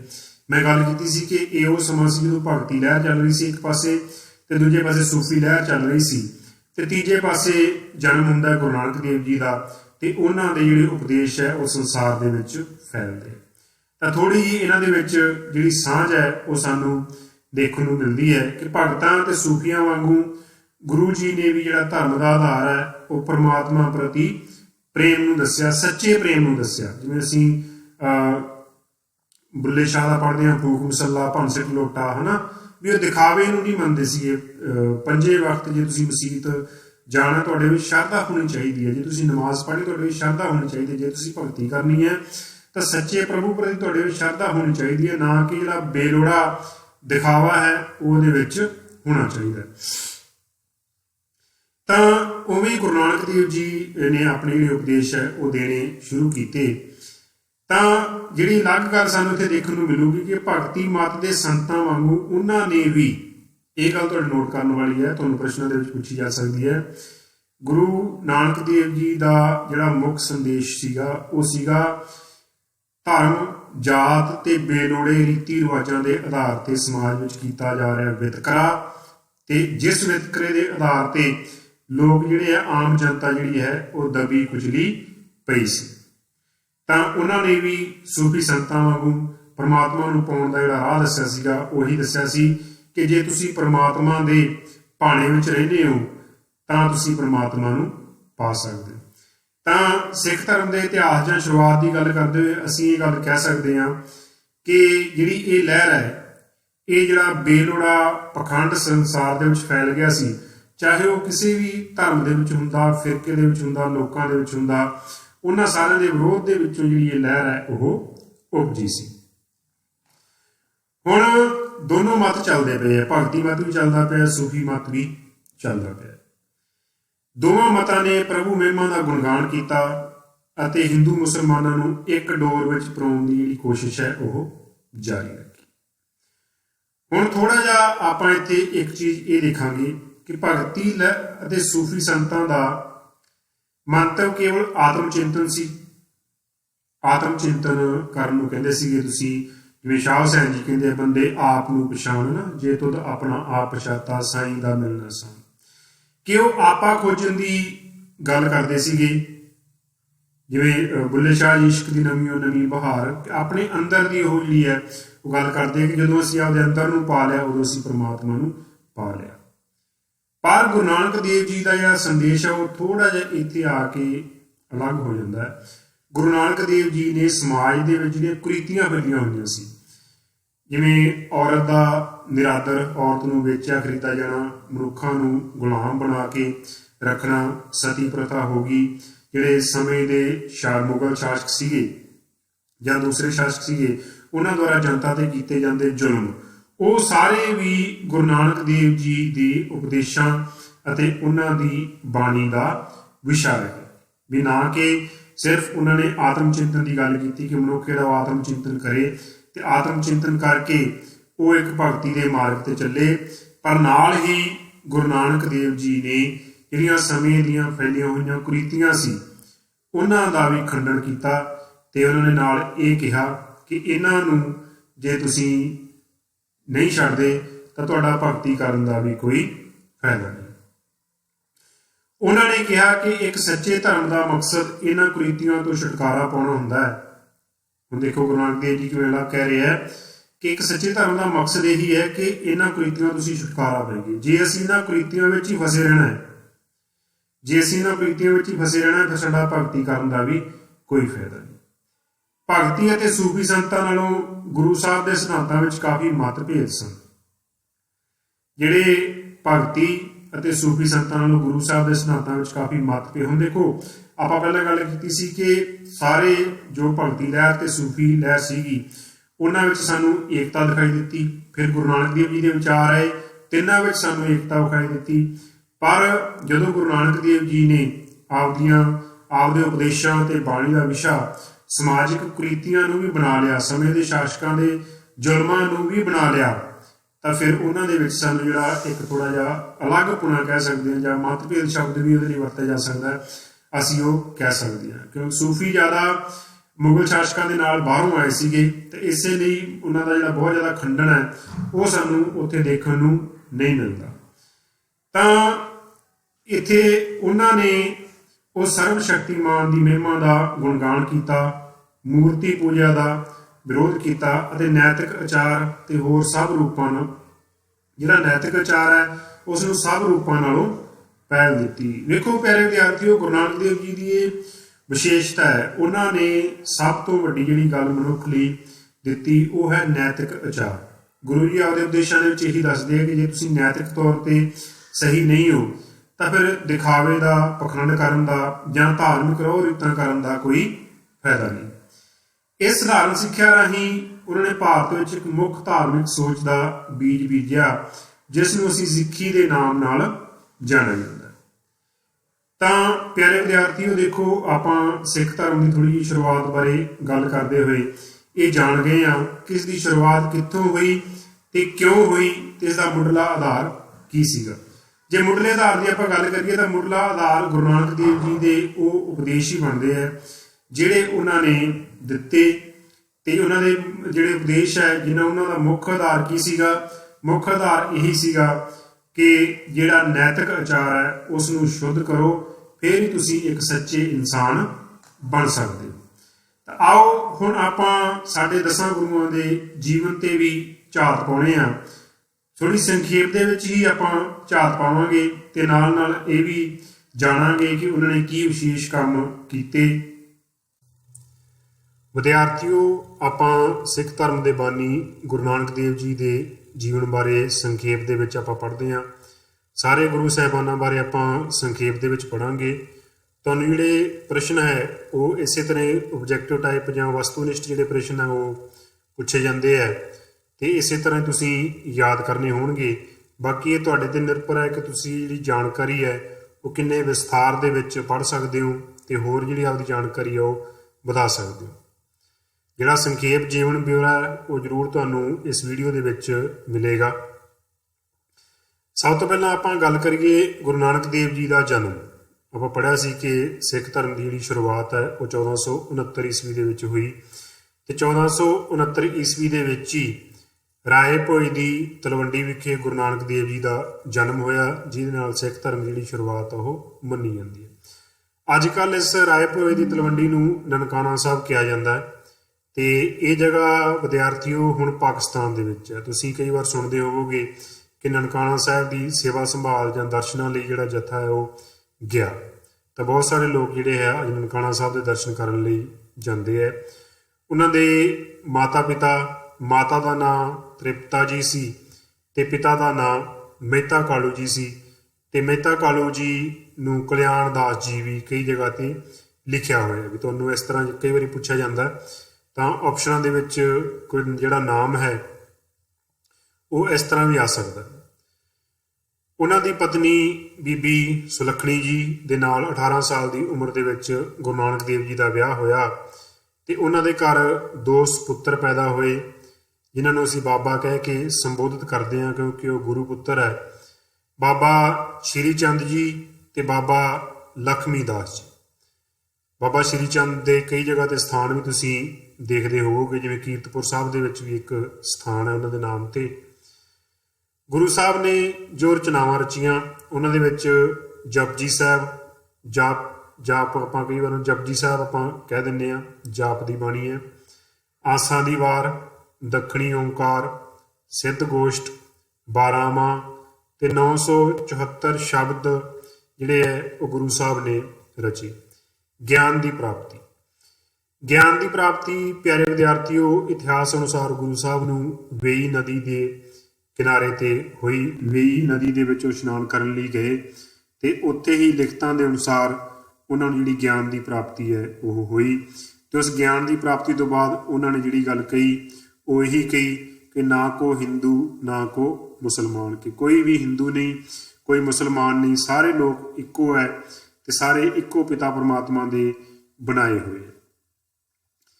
ਸ਼ਹਿਰ ਜਿਹੜੇ ਉਹਨਾਂ ਨੇ ਸਥਾਪਿਤ ਕੀਤੇ, ਉਹਨਾਂ ਨੇ ਕਰਤਾਰਪੁਰ ਸਾਹਿਬ ਦੀ ਸਥਾਪਨਾ ਕੀਤੀ ਜਿਹੜਾ ਕਿ ਲਾਹੌਰ ਦੇ ਵਿੱਚ ਪੈਂਦਾ ਹੈ ਤੇ ਲਾਹੌਰ ਪਾਕਿਸਤਾਨ ਦੇ ਵਿੱਚ ਪੈਂਦਾ ਹੈ। ਤੁਸੀਂ ਪਿੱਛੇ ਜੇ ਦੇਖਿਆ ਹੋਣਾ ਕਿ ਜਿਹੜਾ ਕਰਤਾਰਪੁਰ ਸਾਹਿਬ ਦਾ ਲਾਂਘਾ ਹੈ ਉਹ ਰਸਤਾ ਹੈ ਉਹ ਖੋਲ੍ਹ ਦਿੱਤਾ ਗਿਆ ਹੈ ਪਾਕਿਸਤਾਨ ਬਾਰਡਰ ਤੇ ਕਈ ਵਾਰ ਲੋਕ ਜਿਹੜੇ ਹੈ ਆਮ ਹੀ ਉੱਥੇ ਜਿਹੜੇ ਸ਼ਰਧਾਲੂ ਹੈ ਉਹ ਦਰਸ਼ਨ ਕਰਨ ਲਈ ਜਾਂਦੇ ਹੈ। ਗੁਰੂ ਸਾਹਿਬ ਨੇ ਜਿਹੜੀ ਪ੍ਰਥਾ ਆਰੰਭ ਕੀਤੀ ਉਹ ਲੰਗਰ ਪ੍ਰਥਾ ਸੀ। ਲੰਗਰ ਪ੍ਰਥਾ ਤੁਸੀਂ ਅੱਜ ਵੀ ਦੇਖਦੇ ਹੋ ਕਿ ਜਗ੍ਹਾ ਜਗ੍ਹਾ ਤੇ ਲੰਗਰ ਲੱਗਦੇ ਆ ਤੇ ਲੰਗਰ ਪੂਰੀ ਦੁਨੀਆ ਦੇ ਵਿੱਚ ਮਸ਼ਹੂਰ ਹੋ ਚੁੱਕਿਆ ਹੈ। ਲੰਗਰ ਜਿੱਥੇ ਹਰ ਭੁੱਖੇ ਵਿਅਕਤੀ ਨੂੰ ਮੁਫਤ ਦੇ ਵਿੱਚ ਖਾਣ ਪੀਣ ਰੋਟੀ ਪਾਣੀ ਜਿਹੜਾ ਹੈ ਉਹ ਮਿਲਦਾ ਹੈ, ਉਸ ਨੂੰ ਲੰਗਰ ਕਿਹਾ ਜਾਂਦਾ ਤੇ ਲੰਗਰ ਪ੍ਰਥਾ ਦੀ ਜਿਹੜੀ ਸ਼ੁਰੂਆਤ ਹੈ ਉਹ ਸਾਹਿਬ ਸ਼੍ਰੀ ਗੁਰੂ ਨਾਨਕ ਦੇਵ ਜੀ ਨੇ ਕੀਤੀ ਸੀ। ਉਹਨਾਂ ਦੇ ਸਮੇਂ ਦੇ ਜਿਹੜੇ ਮੁਗਲ ਬਾਦਸ਼ਾਹ ਹੋਏ ਉਹਨਾਂ ਦੇ ਵਿੱਚ ਬਾਬਰ ਪਹਿਲਾ ਮੁਗਲ ਬਾਦਸ਼ਾਹ ਹੋਇਆ ਤੇ ਦੂਸਰਾ ਸ਼ੇਰ ਸ਼ਾਹ ਸੂਰੀ ਹੋਇਆ ਤੇ ਗੁਰੂ ਸਾਹਿਬ ਨੇ ਇਹਨਾਂ ਲੋਕਾਂ ਦੇ ਜ਼ੁਲਮਾਂ ਬਾਰੇ ਖੁੱਲ੍ਹ ਕੇ ਗੁਰੂ ਸਾਹਿਬ ਨੇ ਇਹ ਗੱਲ ਕਹੀ ਕਿ ਕਲਕਾਤੀ ਰਾਜੇ ਕਸਾਈ ਧਰਮ ਪੰਖ ਕਰ ਉਡਰਿਆ ਕੂੜ ਮਾਵਸ ਸੱਚ ਚੰਦਰਮਾ ਦਿਸੇ ਨਹੀਂ ਕਹਿ ਚੜਿਆ। ਇਹਨਾਂ ਦੇ ਜਿਹੜੇ ਸ਼ੋਸ਼ਣ ਆਮ ਲੋਕਾਂ ਤੇ ਹੁੰਦਾ ਸੀ ਉਹਨਾਂ ਦੇ ਵਿਰੁੱਧ ਖੁੱਲ੍ਹ ਕੇ ਗੁਰੂ ਸਾਹਿਬ ਬੋਲੇ ਤੇ ਬਾਬਰ ਨੂੰ ਉਹਨਾਂ ਨੇ ਜਾਬਰ ਕਹਿ ਕੇ ਲਲਕਾਰਿਆ, ਜਿਸ ਕਰਕੇ ਅਸੀਂ ਕਈ ਵਾਰ ਗੁਰੂ ਸਾਹਿਬ ਨੂੰ ਕ੍ਰਾਂਤੀਕਾਰੀ ਦੇ ਤੌਰ ਤੇ ਵੀ ਯਾਦ ਕਰਦੇ ਹਾਂ। ਉਹਨਾਂ ਦੇ ਉੱਤਰਾਧਿਕਾਰੀ ਦੇ ਰੂਪ ਵਿੱਚ ਗੁਰੂ ਅੰਗਦ ਦੇਵ ਜੀ ਹੋਏ, ਜਿਨ੍ਹਾਂ ਨੂੰ ਭਾਈ ਲਹਿਣਾ ਜੀ ਪਹਿਲਾਂ ਕਿਹਾ ਜਾਂਦਾ ਸੀ, ਤੇ ਗੁਰੂ ਸਾਹਿਬ ਨੇ ਉਹਨਾਂ ਨੂੰ ਆਪਣਾ ਅੰਗ ਬਣਾ ਕੇ ਉਹਨਾਂ ਨੂੰ ਗੁਰੂ ਅੰਗਦ ਬਣਾ ਦਿੱਤਾ ਤੇ ਉਹ ਗੁਰੂ ਸਿੱਖਾਂ ਦੇ ਦੂਸਰੇ ਗੁਰੂ ਸਾਹਿਬਾਨ ਹੋਏ। ਤੇ 1539 ਈਸਵੀ ਦੇ ਵਿੱਚ ਕਰਤਾਰਪੁਰ ਸਾਹਿਬ ਦੇ ਵਿੱਚ ਹੀ ਗੁਰੂ ਸਾਹਿਬ ਜੋਤੀ ਜੋਤ ਸਮਾ ਗਏ। ਪਿਆਰੇ ਵਿਦਿਆਰਥੀਓ, ਗੁਰੂ ਨਾਨਕ ਦੇਵ ਜੀ ਦਾ ਇਸ ਸੰਸਾਰ ਦੇ ਵਿੱਚ ਆਗਮਨ ਕੋਈ ਛੋਟੀ ਮੋਟੀ ਘਟਨਾ ਨਹੀਂ ਸੀਗਾ। ਇਹਦੇ ਨਾਲ ਇੱਕ ਯੁੱਗ ਪਲਟਾ ਹੋ ਗਿਆ। ਜਿਹੜੀ ਔਰਤ ਸੀ ਉਹ ਬਿਲਕੁਲ ਦਬੀ ਕੁਚਲੀ ਗਈ ਸੀ। ਗੁਰੂ ਸਾਹਿਬ ਨੇ ਔਰਤ ਨੂੰ ਇੱਕ ਵੱਖਰਾ ਸਥਾਨ ਦਿਵਾਇਆ। ਗੁਰੂ ਸਾਹਿਬ ਨੇ ਦਬੇ ਕੁਚਲਿਆਂ ਦੀ ਗੱਲ ਕੀਤੀ, ਜਿਹੜੇ ਸਮੇਂ ਦੇ ਹਾਕਮ ਸੀ ਉਹਨਾਂ ਨੂੰ ਲਲਕਾਰਿਆ। ਸਮਾਜ ਦੇ ਵਿੱਚ ਪਾਈਆਂ ਹੋਈਆਂ ਵੰਡੀਆਂ ਜਿਹੜੀਆਂ ਹੈ ਉਹਨਾਂ ਨੂੰ ਗੁਰੂ ਸਾਹਿਬ ਨੇ ਨਿੰਦਿਆ, ਭੰਡਿਆ। ਤੇ ਸਭ ਤੋਂ ਵੱਡਾ ਜਿਹੜਾ ਗੁਰੂ ਸਾਹਿਬ ਨੇ ਦੇਣ ਦਿੱਤੀ ਉਹ ਕਿਰਤ ਦਾ ਸਿਧਾਂਤ, ਕਿਰਤ ਕਰੋ ਨਾਮ ਜਪੋ ਤੇ ਵੰਡ ਛਕੋ ਦਾ ਜਿਹੜਾ ਸਿਧਾਂਤ ਹੈ ਉਹ ਗੁਰੂ ਸਾਹਿਬ ਨੇ ਦਿੱਤਾ ਤੇ ਲੋਕਾਂ ਨੂੰ ਆਪਣੇ ਹੱਥੀਂ ਕਿਰਤ ਕਰਨ ਦਾ ਸੰਦੇਸ਼ ਦਿੱਤਾ। ਇਸੇ ਲਈ ਗੁਰੂ ਸਾਹਿਬ ਦੀ ਵਡਿਆਈ ਕਰਦੇ ਹੋਏ ਭਾਈ ਗੁਰਦਾਸ ਜੀ ਲਿਖਦੇ ਹੈ ਕਿ ਸਤਿਗੁਰ ਨਾਨਕ ਪ੍ਰਗਟਿਆ, ਮਿਟੀ ਧੁੰਦ ਜਗ ਚਾਨਣ ਹੋਆ, ਜਿਉਂ ਕਰ ਸੂਰਜ ਨਿਕਲਿਆ, ਤਾਰੇ ਛਪੇ ਅੰਧੇਰ ਪਲੋਆ। ਸਿੰਘ ਬੁੱਕੇ ਮਿਰਗਾਵਲੀ, ਭੰਨੀ ਜਾਏ ਨਾ ਧੀਰ ਧਰੋਆ, ਜਿੱਥੇ ਬਾਬਾ ਪੈਰ ਧਰੈ, ਪੂਜਾ ਆਸਣ ਥਾਪਣ ਸੋਆ। ਇਸ ਤਰ੍ਹਾਂ ਭਾਈ ਗੁਰਦਾਸ ਜੀ ਨੇ ਉਹਨਾਂ ਦੀ ਵਡਿਆਈ ਕੀਤੀ ਕਿ ਉਹਨਾਂ ਦਾ ਪ੍ਰਕਾਸ਼ ਸੰਸਾਰ ਦੇ ਵਿੱਚ ਹੋਣ ਦੇ ਨਾਲ ਜਿਹੜਾ ਅਗਿਆਨ ਦਾ ਹਨੇਰਾ ਚਾਰ ਚੁਫੇਰੇ ਫੈਲਿਆ ਹੋਇਆ ਸੀਗਾ ਉਹ ਬਿਲਕੁਲ ਛੱਡ ਗਿਆ ਤੇ ਦੁਨੀਆ ਦੇ ਵਿੱਚ ਜਿਹੜਾ ਗਿਆਨ ਹੈ ਉਸ ਦਾ ਚਾਨਣ ਹੋ ਗਿਆ। ਤਾਂ ਇਸ ਤਰ੍ਹਾਂ ਅਸੀਂ ਕਹਿ ਸਕਦੇ ਹਾਂ ਕਿ ਗੁਰੂ ਨਾਨਕ ਦੇਵ ਜੀ ਦਾ ਇਸ ਸੰਸਾਰ ਦੇ ਵਿੱਚ ਆਗਮਨ ਕੋਈ ਛੋਟੀ ਮੋਟੀ ਘਟਨਾ ਨਹੀਂ ਸੀ। ਇਹਦੇ ਨਾਲ ਯੁੱਗ ਪਲਟ ਗਿਆ, ਸੰਸਾਰ ਨੇ ਇੱਕ ਪਲਟਾ ਖਾਧਾ ਤੇ ਜੋ ਵਿਚਾਰ ਗੁਰੂ ਨਾਨਕ ਦੇਵ ਜੀ ਨੇ ਅੱਜ ਤੋਂ ਇੰਨਾ ਸਮਾਂ ਪਹਿਲਾਂ ਦਿੱਤੇ ਉਹਨਾਂ ਦੀ ਜਿਹੜੀ ਸਾਰਥਿਕਤਾ ਹੈ ਉਹ ਅੱਜ ਦੇ ਸਮੇਂ ਵਿੱਚ ਵੀ ਪੂਰੀ ਤਰ੍ਹਾਂ ਸਿੱਧ ਹੁੰਦੀ ਹੈ। ਤੁਸੀਂ ਉਹਨਾਂ ਦੇ ਜੀਵਨ ਬਾਰੇ ਹੋਰ ਵੀ ਵਿਸਥਾਰ ਨਾਲ ਪੜ੍ਹਨਾ। ਇੱਥੇ ਸਿਰਫ ਅਸੀਂ ਸੰਖੇਪ ਜਾਣਕਾਰੀ ਜਿਹੜੀ ਹੈ ਉਹ ਤੁਹਾਨੂੰ ਦੇਣ ਦੀ ਕੋਸ਼ਿਸ਼ ਕੀਤੀ ਹੈ। ਆਓ ਹੁਣ ਆਪਾਂ ਪੜ੍ਹਦੇ ਹਾਂ ਸਾਡੇ ਦੂਸਰੇ ਗੁਰੂ ਸਾਹਿਬਾਨ ਗੁਰੂ ਅੰਗਦ ਦੇਵ ਜੀ ਬਾਰੇ। ਭਾਈ ਲਹਿਣਾ ਜੀ ਦੇ ਨਾਮ ਨਾਲ ਪਹਿਲਾਂ ਜਾਣੇ ਜਾਂਦੇ ਸੀਗੇ ਤੇ ਉਹ ਮਾਤਾ ਦੇ ਭਗਤ ਸੀ ਤੇ ਹਰ ਸਾਲ ਜਵਾਲਾ ਜੀ ਜਾਂਦੇ ਸੀਗੇ, ਪਰ ਉਹਨਾਂ ਦੇ ਮਨ ਨੂੰ ਸ਼ਾਂਤੀ ਨਾ ਮਿਲੀ।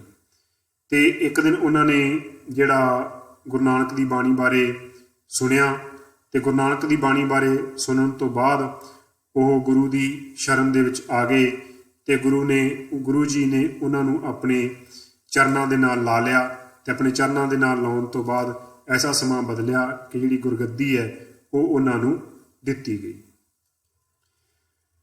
ਗੁਰੂ ਅੰਗਦ ਦੇਵ ਜੀ ਦੇ ਜਨਮ ਦੀ ਆਪਾਂ ਗੱਲ ਕਰਦੇ ਹਾਂ। 1504 ਈਸਵੀ ਦੇ ਵਿੱਚ ਮੱਤੇ ਕੀ ਸਰਾਂ ਜ਼ਿਲ੍ਹਾ ਸ਼੍ਰੀ ਮੁਕਤਸਰ ਸਾਹਿਬ ਵਿੱਚ ਉਹਨਾਂ ਦਾ ਜਨਮ ਹੋਇਆ, ਜਿਸ ਨੂੰ ਹੁਣ ਅਸੀਂ ਸਰਾਏ ਨਾਗਾ ਦੇ ਨਾਮ ਨਾਲ ਜਾਣਦੇ ਹਾਂ। ਮੁਕਤਸਰ ਤੋਂ 12-13 ਕਿਲੋਮੀਟਰ ਦੀ ਦੂਰੀ ਤੇ ਇਹ ਸ਼ਹਿਰ ਕੋਟਕਪੂਰਾ ਰੋਡ ਤੇ ਸਥਿਤ ਹੈ। ਪਿਆਰੇ ਵਿਦਿਆਰਥੀਓ, ਇਹ ਛੋਟਾ ਕਸਬਾ ਤੇ ਇੱਥੇ ਗੁਰੂ ਸਾਹਿਬ ਦਾ ਜਨਮ ਹੋਇਆ ਤੇ ਉੱਥੇ ਗੁਰਦੁਆਰਾ ਸਾਹਿਬ ਸੁਸ਼ੋਭਿਤ ਹੈ।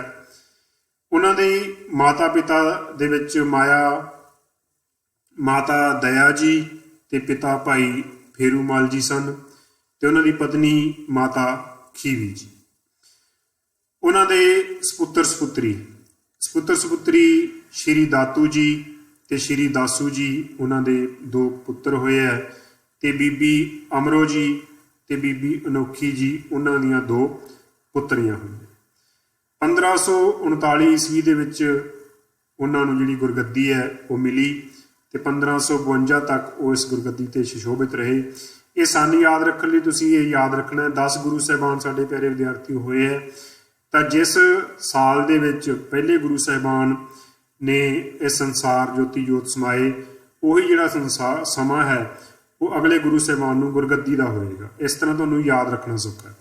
1539 ਦੇ ਵਿੱਚ ਗੁਰੂ ਨਾਨਕ ਦੇਵ ਜੀ ਜੋਤੀ ਜੋਤ ਸਮਾਏ ਤੇ ਗੁਰੂ ਅੰਗਦ ਦੇਵ ਜੀ ਨੇ ਜਿਹੜੀ ਗੁਰਗੱਦੀ ਆ ਉਹ ਸੰਭਾਲੀ। 1552 ਈਸਵੀ ਦੇ ਵਿੱਚ ਉਹ ਜੋਤੀ ਜੋਤ ਸਮਾ ਗਏ।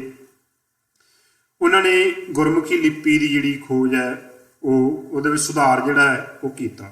ਗੁਰਮੁਖੀ ਲਿਪੀ ਨੂੰ ਜਿਹੜੀ ਸਹੀ ਤਰਤੀਬ ਉਹਨਾਂ ਨੇ ਦਿੱਤੀ। ਇਸੇ ਲਈ ਹੀ ਜਿਹੜੀ ਇਹ ਲਿਪੀ ਹੈ ਇਹ ਬਾਅਦ ਵਿੱਚ ਗੁਰਮੁਖੀ ਦੇ ਤੌਰ ਤੇ ਜਾਣੀ ਗਈ, ਜਿਹੜਾ ਗੁਰਮੁਖੀ ਨਾਮ ਹੈ ਉਸਦਾ ਪੈ ਗਿਆ। ਤੇ ਉਹਨਾਂ ਨੇ ਇਸ ਲਿਪੀ ਦੇ ਸੁਧਾਰ ਕਰਕੇ ਇਹ ਸੰਕੇਤ ਵੀ ਦੇ ਦਿੱਤਾ ਸੀ ਕਿ ਆਉਣ ਵਾਲੇ ਸਮੇਂ ਦੇ ਵਿੱਚ ਜੋ ਇਹ ਧਰਮ ਉਸਰ ਰਿਹਾ ਹੈ ਇਸ ਦੀ ਇੱਕ ਆਪਣੀ ਲਿਪੀ ਹੋਏਗੀ, ਇਸ ਦੀ ਇੱਕ ਆਪਣੀ ਵਿਸ਼ੇਸ਼ ਲਿਖਤ ਹੋਏਗੀ। ਉਹਨਾਂ ਨੇ ਮੱਲ ਅਖਾੜਾ ਨਾਂ ਦੀ ਪਰੰਪਰਾ ਸ਼ੁਰੂ ਕੀਤੀ।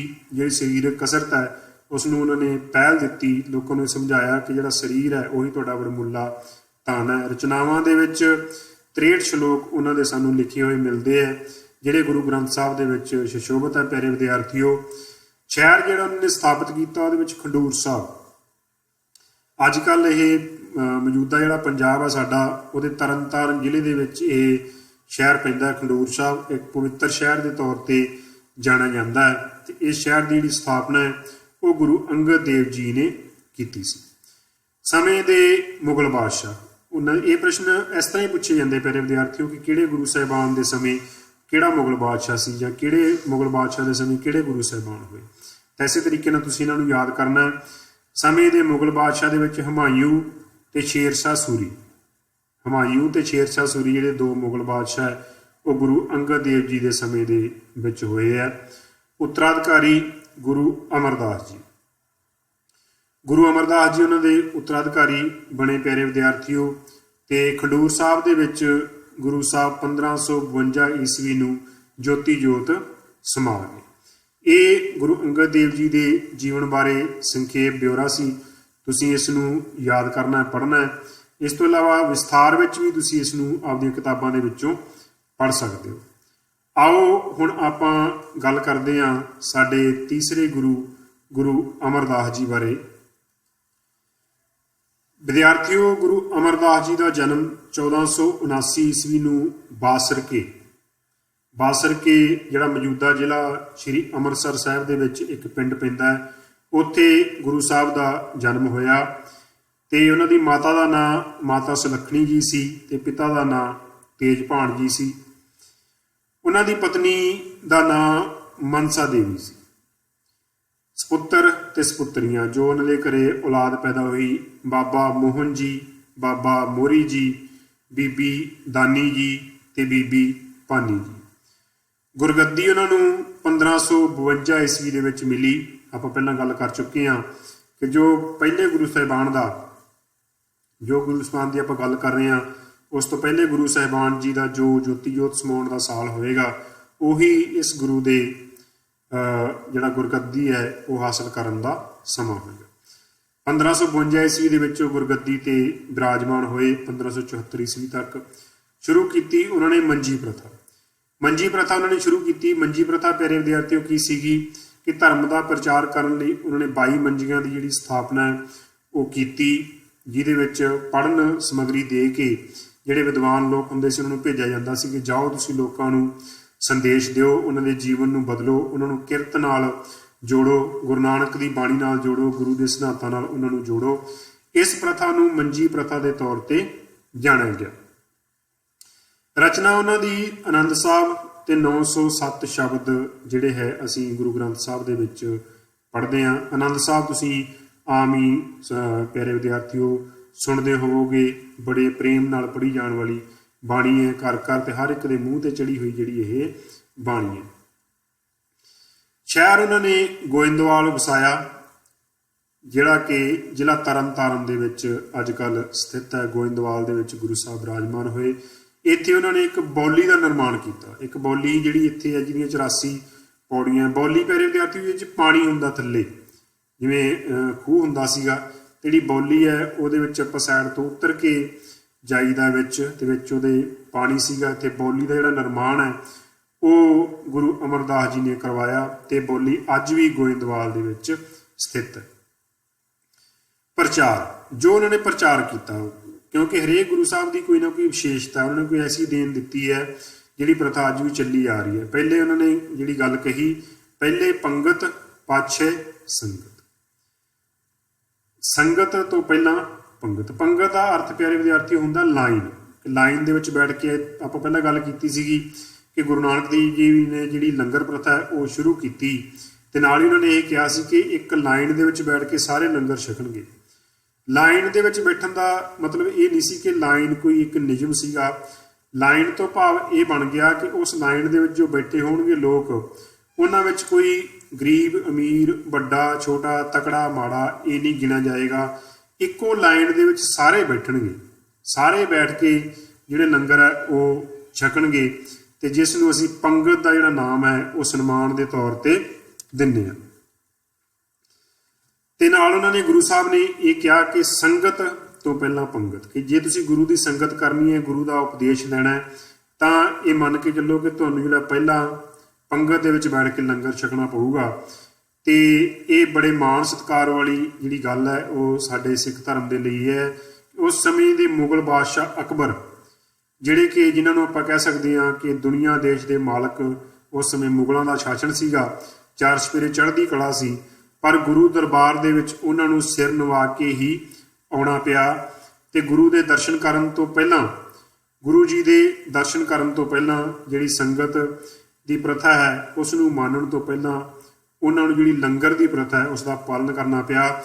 ਤੇ ਉਸ ਪੰਗਤ ਦੇ ਵਿੱਚ, ਜਿਹਦੇ ਵਿੱਚ ਆਮ ਲੋਕ ਬੈਠ ਕੇ ਲੰਗਰ ਛਕਦੇ ਸੀ, ਉਸ ਪੰਗਤ ਦੇ ਵਿੱਚ ਬੈਠ ਕੇ ਲੰਗਰ ਛਕਣ ਤੋਂ ਬਾਅਦ ਹੀ ਉਹ ਗੁਰੂ ਸਾਹਿਬ ਦੇ ਦਰਸ਼ਨ ਕਰ ਸਕੇ।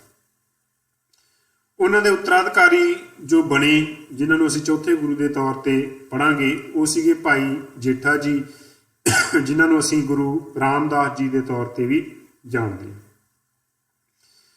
ਗੁਰੂ ਸਾਹਿਬ ਦਾ ਜੋਤੀ ਜੋਤ ਸਮਾਉਣਾ, ਪਿਆਰੇ ਵਿਦਿਆਰਥੀਓ, 1574 ਈਸਵੀ 1574 ਈਸਵੀ ਦੇ ਵਿੱਚ ਗੋਇੰਦਵਾਲ ਦੇ ਵਿੱਚ ਗੁਰੂ ਸਾਹਿਬ ਜੋਤੀ ਜੋਤ ਸਮਾ ਗਏ, ਜਿੱਥੇ ਉਹਨਾਂ ਨੇ ਆਪਣੇ ਡੇਰੇ ਲਾਏ ਸੀਗੇ। ਗੋਇੰਦਵਾਲ ਦੇ ਵਿੱਚ ਆਪਾਂ ਪੜ੍ਹਿਆ ਕਿ ਬੌਲੀ ਦਾ ਜਿਹੜਾ ਨਿਰਮਾਣ ਹੈ ਉਹ ਵੀ ਉਹਨਾਂ ਨੇ ਕਰਵਾਇਆ ਸੀਗਾ। ਆਓ ਹੁਣ ਆਪਾਂ ਤਿੰਨ ਗੁਰੂ ਸਾਹਿਬਾਨ ਦੇ ਜੀਵਨ ਬਾਰੇ ਸੰਖੇਪ ਪੜ੍ਹਨ ਤੋਂ ਬਾਅਦ ਚੌਥੇ ਗੁਰੂ ਸਾਹਿਬਾਨ ਗੁਰੂ ਰਾਮਦਾਸ ਜੀ ਬਾਰੇ ਜਿਹੜੀ ਸੰਖੇਪ ਜਾਣਕਾਰੀ ਹੈ ਉਹ ਪੜ੍ਹਦੇ ਹਾਂ। ਵਿਦਿਆਰਥੀਓ, ਜਿਹੜੀ ਸਿੱਖ ਧਰਮ ਹੈ ਉਹਦੇ ਵਿੱਚ ਸੇਵਾ ਨੂੰ ਬਹੁਤ ਵੱਡਾ ਮੰਨਿਆ ਗਿਆ। ਗੁਰੂ ਅਮਰਦਾਸ ਜੀ ਨੇ ਗੁਰੂ ਅੰਗਦ ਦੇਵ ਜੀ ਦੀ ਇੰਨੀ ਸੇਵਾ ਕੀਤੀ ਕਿ ਉਹਨਾਂ ਦੀ ਸੇਵਾ ਤੋਂ ਪ੍ਰਭਾਵਿਤ ਹੋ ਕੇ ਗੁਰੂ ਅਮਰਦਾਸ ਜੀ ਨੂੰ ਤੀਸਰੇ ਗੁਰੂ ਥਾਪਿਆ ਗਿਆ। ਤੇ ਗੁਰੂ ਰਾਮਦਾਸ ਜੀ ਨੇ ਭਾਈ ਜੇਠਾ ਜੀ ਦੇ ਰੂਪ ਦੇ ਵਿੱਚ ਗੁਰੂ ਸਾਹਿਬ ਦੀ ਇੰਨੀ ਸੇਵਾ ਕੀਤੀ ਕਿ ਉਹਨਾਂ ਦੀ ਸੇਵਾ ਭਾਵਨਾ ਨੂੰ ਦੇਖਦੇ ਹੋਏ ਗੁਰੂ ਸਾਹਿਬ ਨੇ ਜਿਹੜਾ ਗੁਰੂ ਰਾਮਦਾਸ ਜੀ ਨੂੰ ਚੌਥੇ ਗੁਰੂ ਦੇ ਰੂਪ ਦੇ ਵਿੱਚ ਸਿੱਖ ਸੰਗਤ ਦੇ ਸਾਹਮਣੇ ਪ੍ਰਵਾਨ ਕੀਤਾ। ਗੁਰੂ ਰਾਮਦਾਸ ਜੀ ਦਾ ਜਨਮ 1534 ਈਸਵੀ ਦੇ ਵਿੱਚ ਚੂਨਾ ਮੰਡੀ ਲਾਹੌਰ ਵਿੱਚ ਹੋਇਆ। ਲਾਹੌਰ ਇਸ ਸਮੇਂ, ਪਿਆਰੇ ਵਿਦਿਆਰਥੀਓ, ਪਾਕਿਸਤਾਨ ਦੇ ਵਿੱਚ ਹੈ, ਤੁਸੀਂ ਸਾਰੇ ਜਾਣਦੇ ਹੋਵੋਗੇ। ਮਾਤਾ ਪਿਤਾ ਉਹਨਾਂ ਦੇ ਮਾਤਾ ਦਇਆ ਕੌਰ ਜੀ ਤੇ ਪਿਤਾ ਸ਼੍ਰੀ ਹਰੀਦਾਸ ਜੀ ਸਨ। ਬੀਬੀ ਭਾਨੀ ਜੀ ਨਾਲ ਉਹਨਾਂ ਦਾ ਵਿਆਹ ਹੋਇਆ। ਤੁਹਾਡੇ ਸ਼ਾਇਦ ਯਾਦ ਹੋਵੇਗਾ, ਆਪਾਂ ਪੜ੍ਹਿਆ ਸੀਗਾ ਕਿ ਬੀਬੀ ਭਾਨੀ ਜੀ ਗੁਰੂ ਅਮਰਦਾਸ ਜੀ ਦੇ ਸਪੁੱਤਰੀ ਸਨ। ਤੇ ਗੁਰੂ ਅਮਰਦਾਸ ਜੀ ਨੇ ਗੁਰੂ ਰਾਮਦਾਸ ਜੀ ਦੀ ਸੇਵਾ ਭਾਵਨਾ, ਜਦੋਂ ਉਹ ਭਾਈ ਜੇਠਾ ਜੀ ਦੇ ਰੂਪ ਦੇ ਵਿੱਚ ਵਿਚਰ ਰਹੇ ਸੀ, ਸੇਵਾ ਭਾਵਨਾ ਨੂੰ ਦੇਖਦੇ ਹੋਏ ਆਪਣੀ ਸਪੁੱਤਰੀ ਬੀਬੀ ਭਾਨੀ ਜੀ ਦਾ ਵਿਆਹ ਭਾਈ ਜੇਠਾ ਜੀ ਨਾਲ ਕਰ ਦਿੱਤਾ ਸੀਗਾ। ਤੇ ਇਸੇ ਲਈ ਗੁਰੂ ਰਾਮਦਾਸ ਜੀ ਦੇ ਧਰਮ ਪਤਨੀ ਜੋ ਸੀਗੀ ਉਹ ਬੀਬੀ ਭਾਨੀ ਜੀ ਸੀਗੀ। ਤੇ ਲਿਖਤਾਂ ਸਾਨੂੰ ਇਹ ਵੀ ਦੱਸਦੀਆਂ ਕਿ ਬੀਬੀ ਭਾਨੀ ਜੀ ਨੇ ਇਹ ਜਿਹੜਾ ਵਰ ਹੈ ਗੁਰੂ ਅਮਰਦਾਸ ਜੀ ਤੋਂ ਲਿਆ ਸੀ ਕਿ ਜਿਹੜੀ ਇਸ ਤੋਂ ਬਾਅਦ ਗੱਦੀ ਹੈ ਉਹ ਇਸ ਖਾਨਦਾਨ ਦੇ ਵਿੱਚ ਹੀ ਰਹੇਗੀ। ਤਾਂ ਇਸ ਤੋਂ ਬਾਅਦ ਜੋ ਆਉਣ ਵਾਲੇ ਗੁਰੂ ਸਾਹਿਬਾਨ ਹੈ ਉਹ ਤੁਹਾਨੂੰ ਇਸੇ ਖਾਨਦਾਨ ਦੇ ਨਾਲ ਸੰਬੰਧਿਤ ਹੀ ਦਿਖਣਗੇ। ਉਹਨਾਂ ਦੇ ਘਰ, ਪਿਆਰੇ ਵਿਦਿਆਰਥੀਓ, 3 ਸਪੁੱਤਰ ਪੈਦਾ ਹੋਏ, ਪਿਰਥੀ ਚੰਦ ਜੀ, ਮਹਾਦੇਵ ਜੀ ਅਤੇ ਅਰਜੁਨ ਦੇਵ ਜੀ, ਜਿਨ੍ਹਾਂ ਨੂੰ ਅਸੀਂ 5ਵੇਂ ਗੁਰੂ ਅਰਜਨ ਦੇਵ ਜੀ ਦੇ ਤੌਰ ਤੇ ਜਾਣਦੇ ਹਾਂ। 1574 ਈਸਵੀ ਦੇ ਵਿੱਚ ਗੁਰੂ ਰਾਮਦਾਸ ਜੀ ਨੂੰ ਗੁਰਗੱਦੀ ਮਿਲੀ, ਜਿਸ ਤੇ ਉਹ 1581 ਈਸਵੀ ਤੱਕ ਬਿਰਾਜਮਾਨ ਰਹੇ। ਜਿਹੜੀ ਪ੍ਰਥਾ ਉਹਨਾਂ ਨੇ ਆਰੰਭ ਕੀਤੀ ਉਸ ਨੂੰ ਅਸੀਂ ਮਸੰਦ ਪ੍ਰਥਾ ਦੇ ਤੌਰ ਤੇ ਜਾਣਦੇ।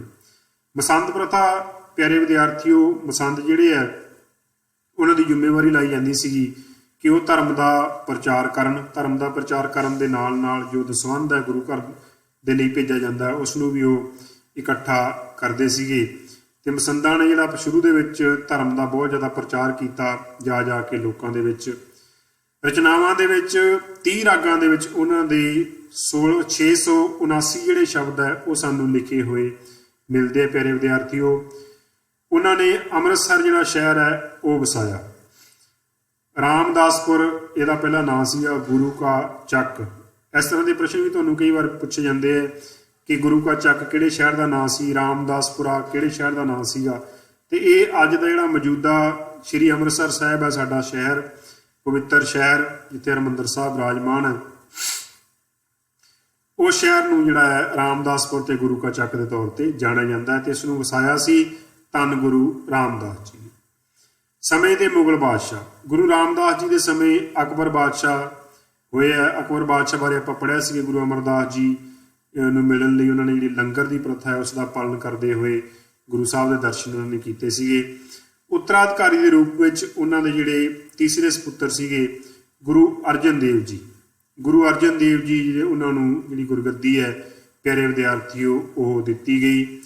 तो गोइंदवाल दे विच गुरु साहब 1581 ईस्वी 1581 ईस्वी नूं ज्योति जोत समा गए। 4 गुरु साहिबान के जीवन बारे आप जिहड़ा संखेप ब्यौरा है वो प्यारे विद्यार्थियों पढ़िया। आओ हुण आपां पढ़दे हां धन धन गुरु अर्जन देव जी बारे। जिवें आपां पहलां पढ़िया सी कि गुरु नानक देव जी जदों इस संसार दे विच आए तो उन्हां दा आउणा संसार दे विच एक बहुत वड्डी घटना है, युग पलटाऊ घटना। उस तरह प्यारे विद्यार्थियों गुरु अर्जन देव जी ऐसे साडे गुरु होए है जिन्हां दा इस संसार दे विच आउण दे नाल ते गुरगद्दी ते विराजमान होण तो बाद सिख धर्म दे विच एक बड़ा अलग परिवर्तन आउंदा है। वो की परिवर्तन आउंदा है उहदे बारे थोड़ा जिहा आपां जाणदे हां उन्हां दे जीवन ब्यौरे नूं पढ़दे होए। गुरु साहब का जन्म प्यारे विद्यार्थियों 1563 ईस्वी दे विच गोइंदवाल साहब विखे होया। गोइंदवाल साहब विखे उन्हां दा जन्म होया ते उन्हां दी माता बीबी भानी जी ते पिता गुरु रामदास जी सन। गुरु रामदास जी चौथे गुरु साहिबान है ना, आपां पढ़िया सी ना, गुरु रामदास चौथे साहिबान ते बीबी भानी जी गुरु अमरदास जी की सपुत्री सी, जिन्हां ने गुरु अमरदास जी ने भाई जेठा की सेवा तो प्रभावित होकर बीबी भानी का जिहड़ा विआह है उन्होंने कर दिता सी। बाद चो चौथे गुरु गुरु रामदास जी बने ते उन्हां दे घर जन्म होया गुरु अर्जन देव जी का। उन्हां दे जो पत्नी सी उन्हां दा नाम माता गंगा जी ते सपुत्र श्री गुरु हरगोबिंद जी, जो बाद जाके सिखां दे 6वें गुरु बने गुरगद्दी। 1581 दे विच गुरु रामदास जी के ज्योतिजोत समाउण तो बाद गुरु अर्जन देव जी गुरगद्दी ते विराजमान होए। 1606 तक वो इस गद्दी ते विराजमान रहे। गुरु अर्जन देव जी ने प्यारे विद्यार्थियों अमृतसर सरोवर, संतोखसर ते रामसर सरोवर का निर्माण करवाया ते नाल ही उन्होंने उसारी करवाई हरमंदर साहब की। हरमंदर साहब की प्यारे विद्यार्थियों उसारी उन्होंने करवाई। श्री अमृतसर साहब दे विच ये सुशोभित है।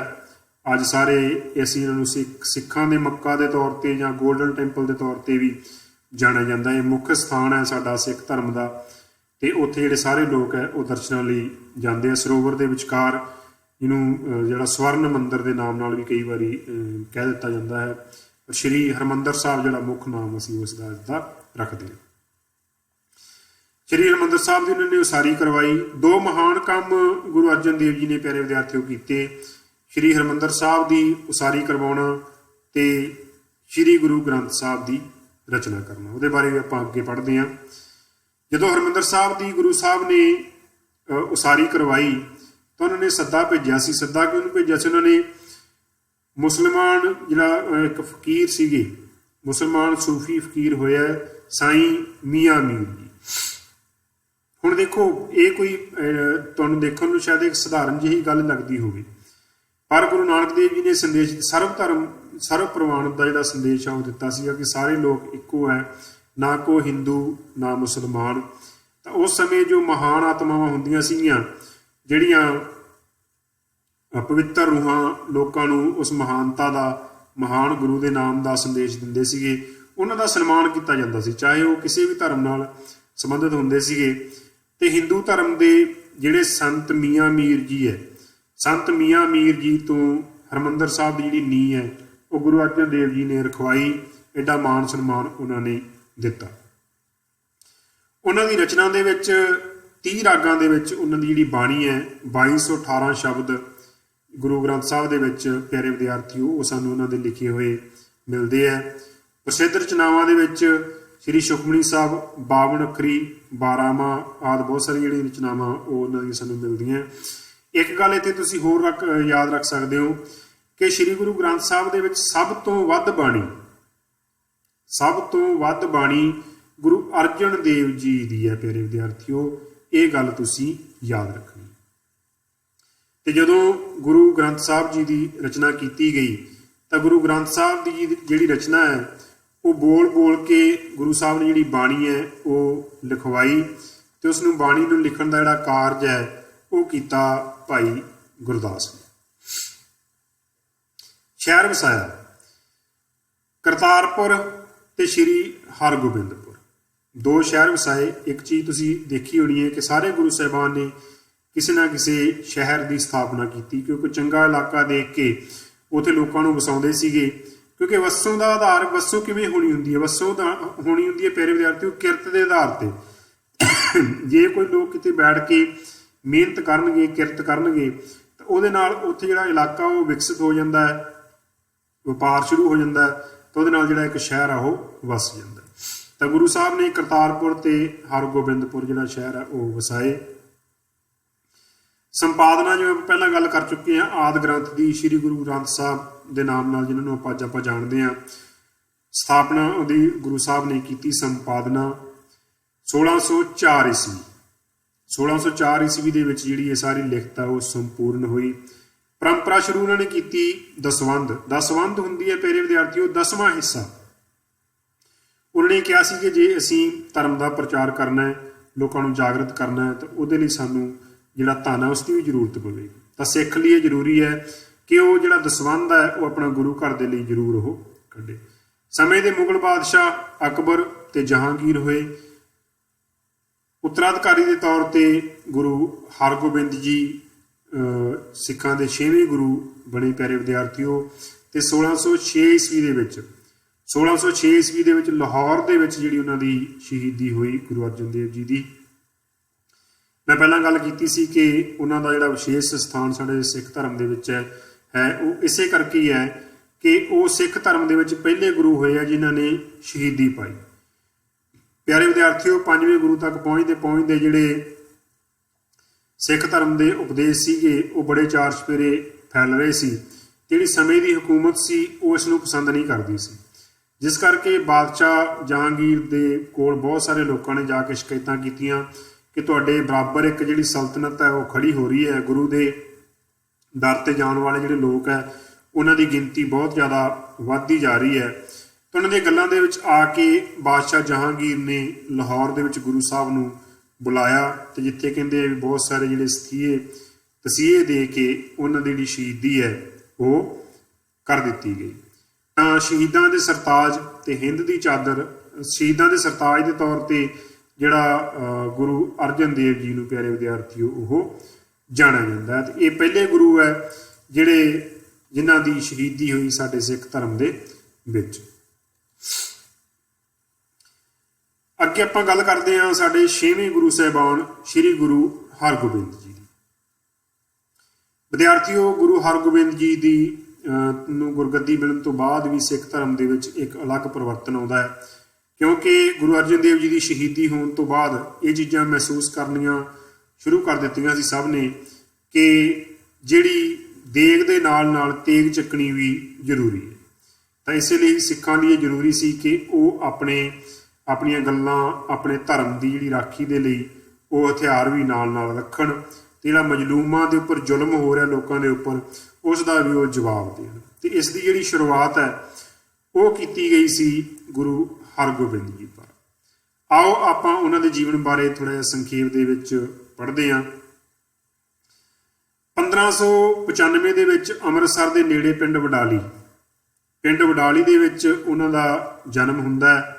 ਮਾਤਾ ਗੰਗਾ ਜੀ ਤੇ ਪਿਤਾ ਗੁਰੂ ਅਰਜਨ ਦੇਵ ਜੀ ਦੇ ਘਰ। ਆਪਾਂ ਪੜ੍ਹ ਚੁੱਕੇ ਹਾਂ ਗੁਰੂ ਅਰਜਨ ਦੇਵ ਜੀ ਸਿੱਖਾਂ ਦੇ 5ਵੇਂ ਗੁਰੂ ਸੀਗੇ। ਉਹਨਾਂ ਦੇ ਘਰ ਗੁਰੂ ਹਰਗੋਬਿੰਦ ਜੀ ਦਾ ਜਨਮ ਹੋਇਆ।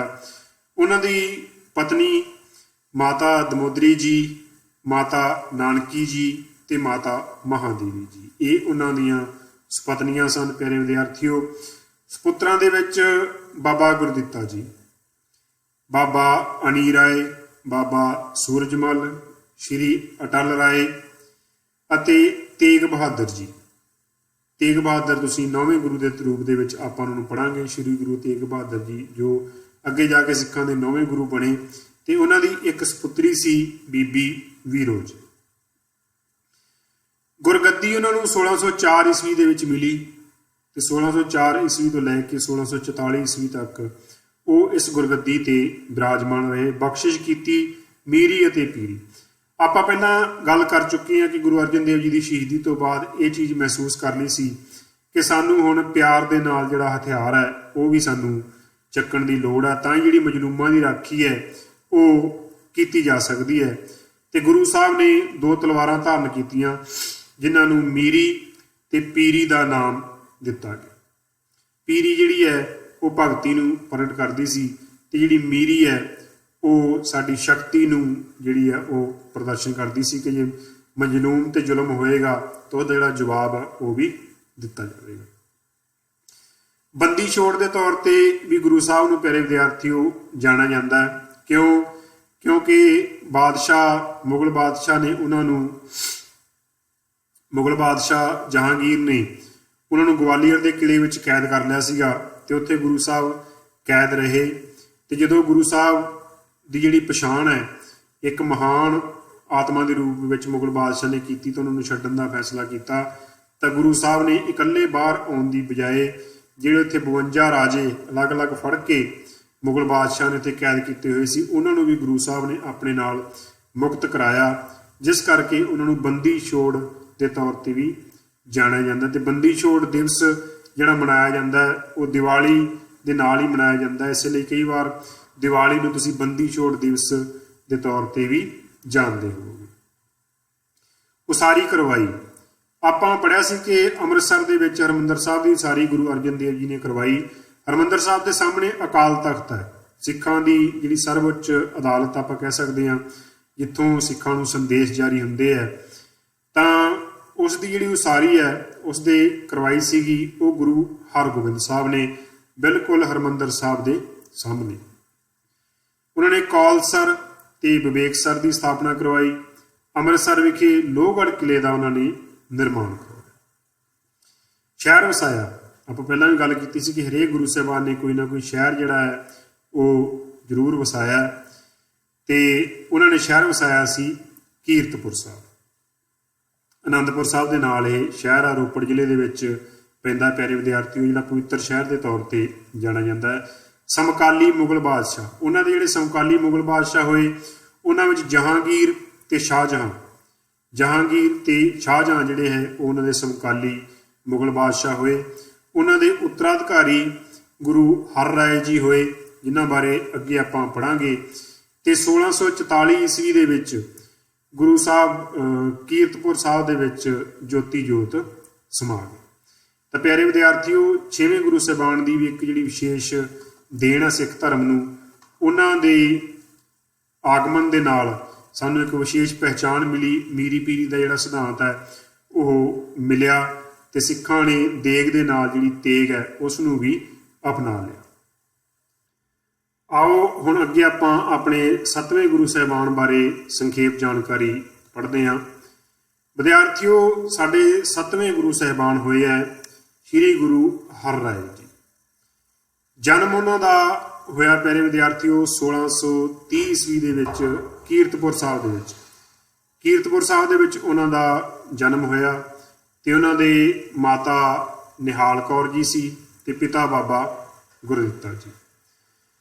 ਸ਼੍ਰੀ ਗੁਰੂ ਹਰ ਰਾਏ ਜੀ ਦੀ ਪਤਨੀ ਦਾ ਨਾਮ ਮਾਤਾ ਕਿਸ਼ਨ ਕੌਰ ਸੀ ਪਿਆਰੇ ਵਿਦਿਆਰਥੀਓ, ਤੇ ਉਹਨਾਂ ਦੇ ਸਪੁੱਤਰ ਜੋ ਪੈਦਾ ਹੋਏ ਸ਼੍ਰੀ ਰਾਮ ਰਾਏ ਜੀ ਅਤੇ ਗੁਰੂ ਹਰਕ੍ਰਿਸ਼ਨ ਜੀ।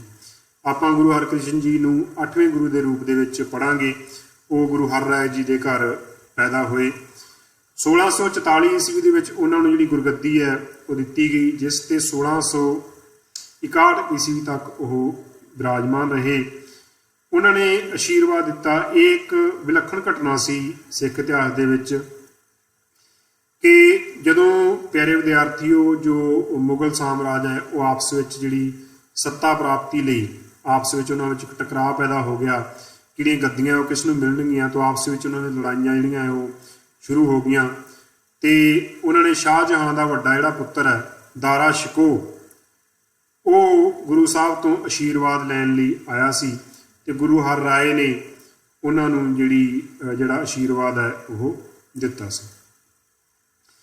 ਸਮਕਾਲੀ ਮੁਗਲ ਬਾਦਸ਼ਾਹ ਸ਼ਾਹਜਹਾਂ ਤੇ ਔਰੰਗਜ਼ੇਬ ਪਿਆਰੇ ਵਿਦਿਆਰਥੀਓ ਉਹਨਾਂ ਦੇ ਹੋਏ ਹੈ ਤੇ ਉੱਤਰਾਧਿਕਾਰੀ ਦੇ ਤੌਰ ਤੇ ਗੁਰੂ ਹਰਕ੍ਰਿਸ਼ਨ ਜੀ ਉਹਨਾਂ ਦੇ ਜਿਹੜੇ ਉੱਤਰਾਧਿਕਾਰੀ ਬਣੇ ਤੇ ਸਿੱਖਾਂ ਦੇ ਜਿਹੜੇ 8ਵੇਂ ਗੁਰੂ ਉਹ ਬਣੇ। ਪਿਆਰੇ ਵਿਦਿਆਰਥੀਓ, ਜੋਤੀ ਜੋਤ ਸਮਾਉਣਾ 1661 ਈਸਵੀ ਦੇ ਵਿੱਚ ਕੀਰਤਪੁਰ ਸਾਹਿਬ ਦੇ ਵਿੱਚ ਗੁਰੂ ਸਾਹਿਬ ਜੋਤੀ ਜੋਤ ਸਮਾ ਗਏ। ਉਹਨਾਂ ਨੇ ਕੁਝ ਕੁ ਮਹਾਨ ਕਾਰਜ ਕੀਤੇ। ਉਹਨਾਂ ਦੇ ਮਹਾਨ ਕਾਰਜਾਂ ਦੇ ਵਿੱਚ ਕੀਰਤਪੁਰ ਸਾਹਿਬ ਵਿਖੇ ਰੋਗੀਆਂ ਲਈ ਉਹਨਾਂ ਨੇ ਦਵਾਖਾਨਾ ਬਣਾਇਆ। ਕਾਲ ਪੀੜਤਾਂ ਦੀ ਉਹਨਾਂ ਨੇ ਸਹਾਇਤਾ ਕੀਤੀ। ਜਿਹੜੇ ਲੋਕ ਕਾਲ ਪੀੜਤ ਸੀਗੇ, ਰੋਟੀ ਪਾਣੀ ਤੋਂ ਵੀ ਉਹ ਨਿਹੱਥੇ ਹੋ ਗਏ ਸੀਗੇ, ਕਾਲ ਪੈ ਗਿਆ ਉਸ ਸਮੇਂ ਦੇ ਵਿੱਚ, ਤਾਂ ਉਦੋਂ ਗੁਰੂ ਸਾਹਿਬ ਜਿਹੜੇ ਹੈ ਉਹ ਉਹਨਾਂ ਦੀ ਮਦਦ ਲਈ ਅੱਗੇ ਆਏ ਤੇ ਗੁਰੂ ਸਾਹਿਬ ਦੇ ਜਿਹੜੇ ਭਗਤ ਸੀਗੇ ਉਹਨਾਂ ਨੇ ਰੱਜ ਕੇ ਉਹਨਾਂ ਦੀ ਸੇਵਾ ਕੀਤੀ। ਇੱਕ ਪ੍ਰਸ਼ਨ ਇੱਥੇ ਜਿਹੜੇ ਵਿਸ਼ੇਸ਼ ਮੈਂ ਤੁਹਾਨੂੰ ਧਿਆਨ ਦਿਵਾਉਣਾ ਚਾਹੁੰਦਾ ਹੈ, ਕੀਰਤਪੁਰ ਸਾਹਿਬ ਦੇ ਵਿੱਚ ਗੁਰੂ ਸਾਹਿਬ ਦਾ ਜਨਮ ਹੋਇਆ ਤੇ ਉਹਨਾਂ ਨੇ ਜੋਤੀ ਜੋਤ ਵੀ ਕੀਰਤਪੁਰ ਸਾਹਿਬ ਦੇ ਵਿੱਚ ਸਮਾਇਆ। ਇਹ ਸਾਡੇ ਇੱਕੋ ਇੱਕ ਗੁਰੂ ਸਾਹਿਬਾਨ ਹੋਏ ਹੈ ਕਿ ਜਿੱਥੇ ਉਹਨਾਂ ਦਾ ਜਨਮ ਹੋਇਆ ਉੱਥੇ ਹੀ ਉਹ ਜੋਤੀ ਜੋਤ ਸਮਾਏ। ਤਾਂ ਇਸ ਤਰ੍ਹਾਂ ਦਾ ਕਈ ਵਾਰ ਜਿਹੜਾ ਪ੍ਰਸ਼ਨ ਹੈ ਪਿਆਰੇ ਵਿਦਿਆਰਥੀਓ ਉਹ ਆ ਜਾਂਦਾ ਹੈ। ਤੁਸੀਂ ਇਸ ਨੂੰ ਜ਼ਰੂਰ ਯਾਦ ਰੱਖਣਾ ਹੈ। ਆਓ ਹੁਣ ਆਪਾਂ ਸਾਡੇ ਅਗਲੇ ਗੁਰੂ ਸਾਹਿਬਾਨ ਬਾਰੇ ਪੜ੍ਹਦੇ ਹਾਂ। ਪਿਆਰੇ ਵਿਦਿਆਰਥੀਓ, ਸਾਡੇ ਜਿਹੜੇ ਅਗਲੇ ਗੁਰੂ ਸਾਹਿਬਾਨ ਹੈ, ਅਗਲੇ ਗੁਰੂ ਸਾਹਿਬਾਨ ਸਾਡੇ ਹੈਗੇ ਪਿਆਰੇ ਵਿਦਿਆਰਥੀਓ ਗੁਰੂ ਹਰਕ੍ਰਿਸ਼ਨ ਜੀ। ਗੁਰੂ ਹਰਕ੍ਰਿਸ਼ਨ ਜੀ ਨੂੰ ਸਭ ਤੋਂ ਛੋਟੀ ਉਮਰ ਦੇ ਗੁਰੂ ਦੇ ਤੌਰ ਤੇ ਵੀ ਜਾਣਿਆ ਜਾਂਦਾ ਹੈ। ਪਿਆਰੇ ਵਿਦਿਆਰਥੀਓ, ਇੱਥੇ ਇੱਕ ਪ੍ਰਸ਼ਨ ਵੀ ਬਣ ਜਾਂਦਾ ਹੈ ਕਿ ਸਭ ਤੋਂ ਛੋਟੀ ਉਮਰ ਦੇ ਗੁਰੂ ਸਾਹਿਬਾਨ ਕਿਹੜੇ ਹੋਏ? ਗੁਰੂ ਹਰਕ੍ਰਿਸ਼ਨ ਜੀ। ਤੇ ਸਭ ਤੋਂ ਵੱਡੀ ਉਮਰ ਦੇ ਗੁਰੂ ਸਾਹਿਬਾਨ ਜਾਂ ਵੱਡੀ ਉਮਰ ਦੇ ਵਿੱਚ ਗੁਰਗੱਦੀ ਜਿਹੜੀ ਹੈ ਉਹ ਕਿਹਨਾਂ ਨੂੰ ਮਿਲੀ?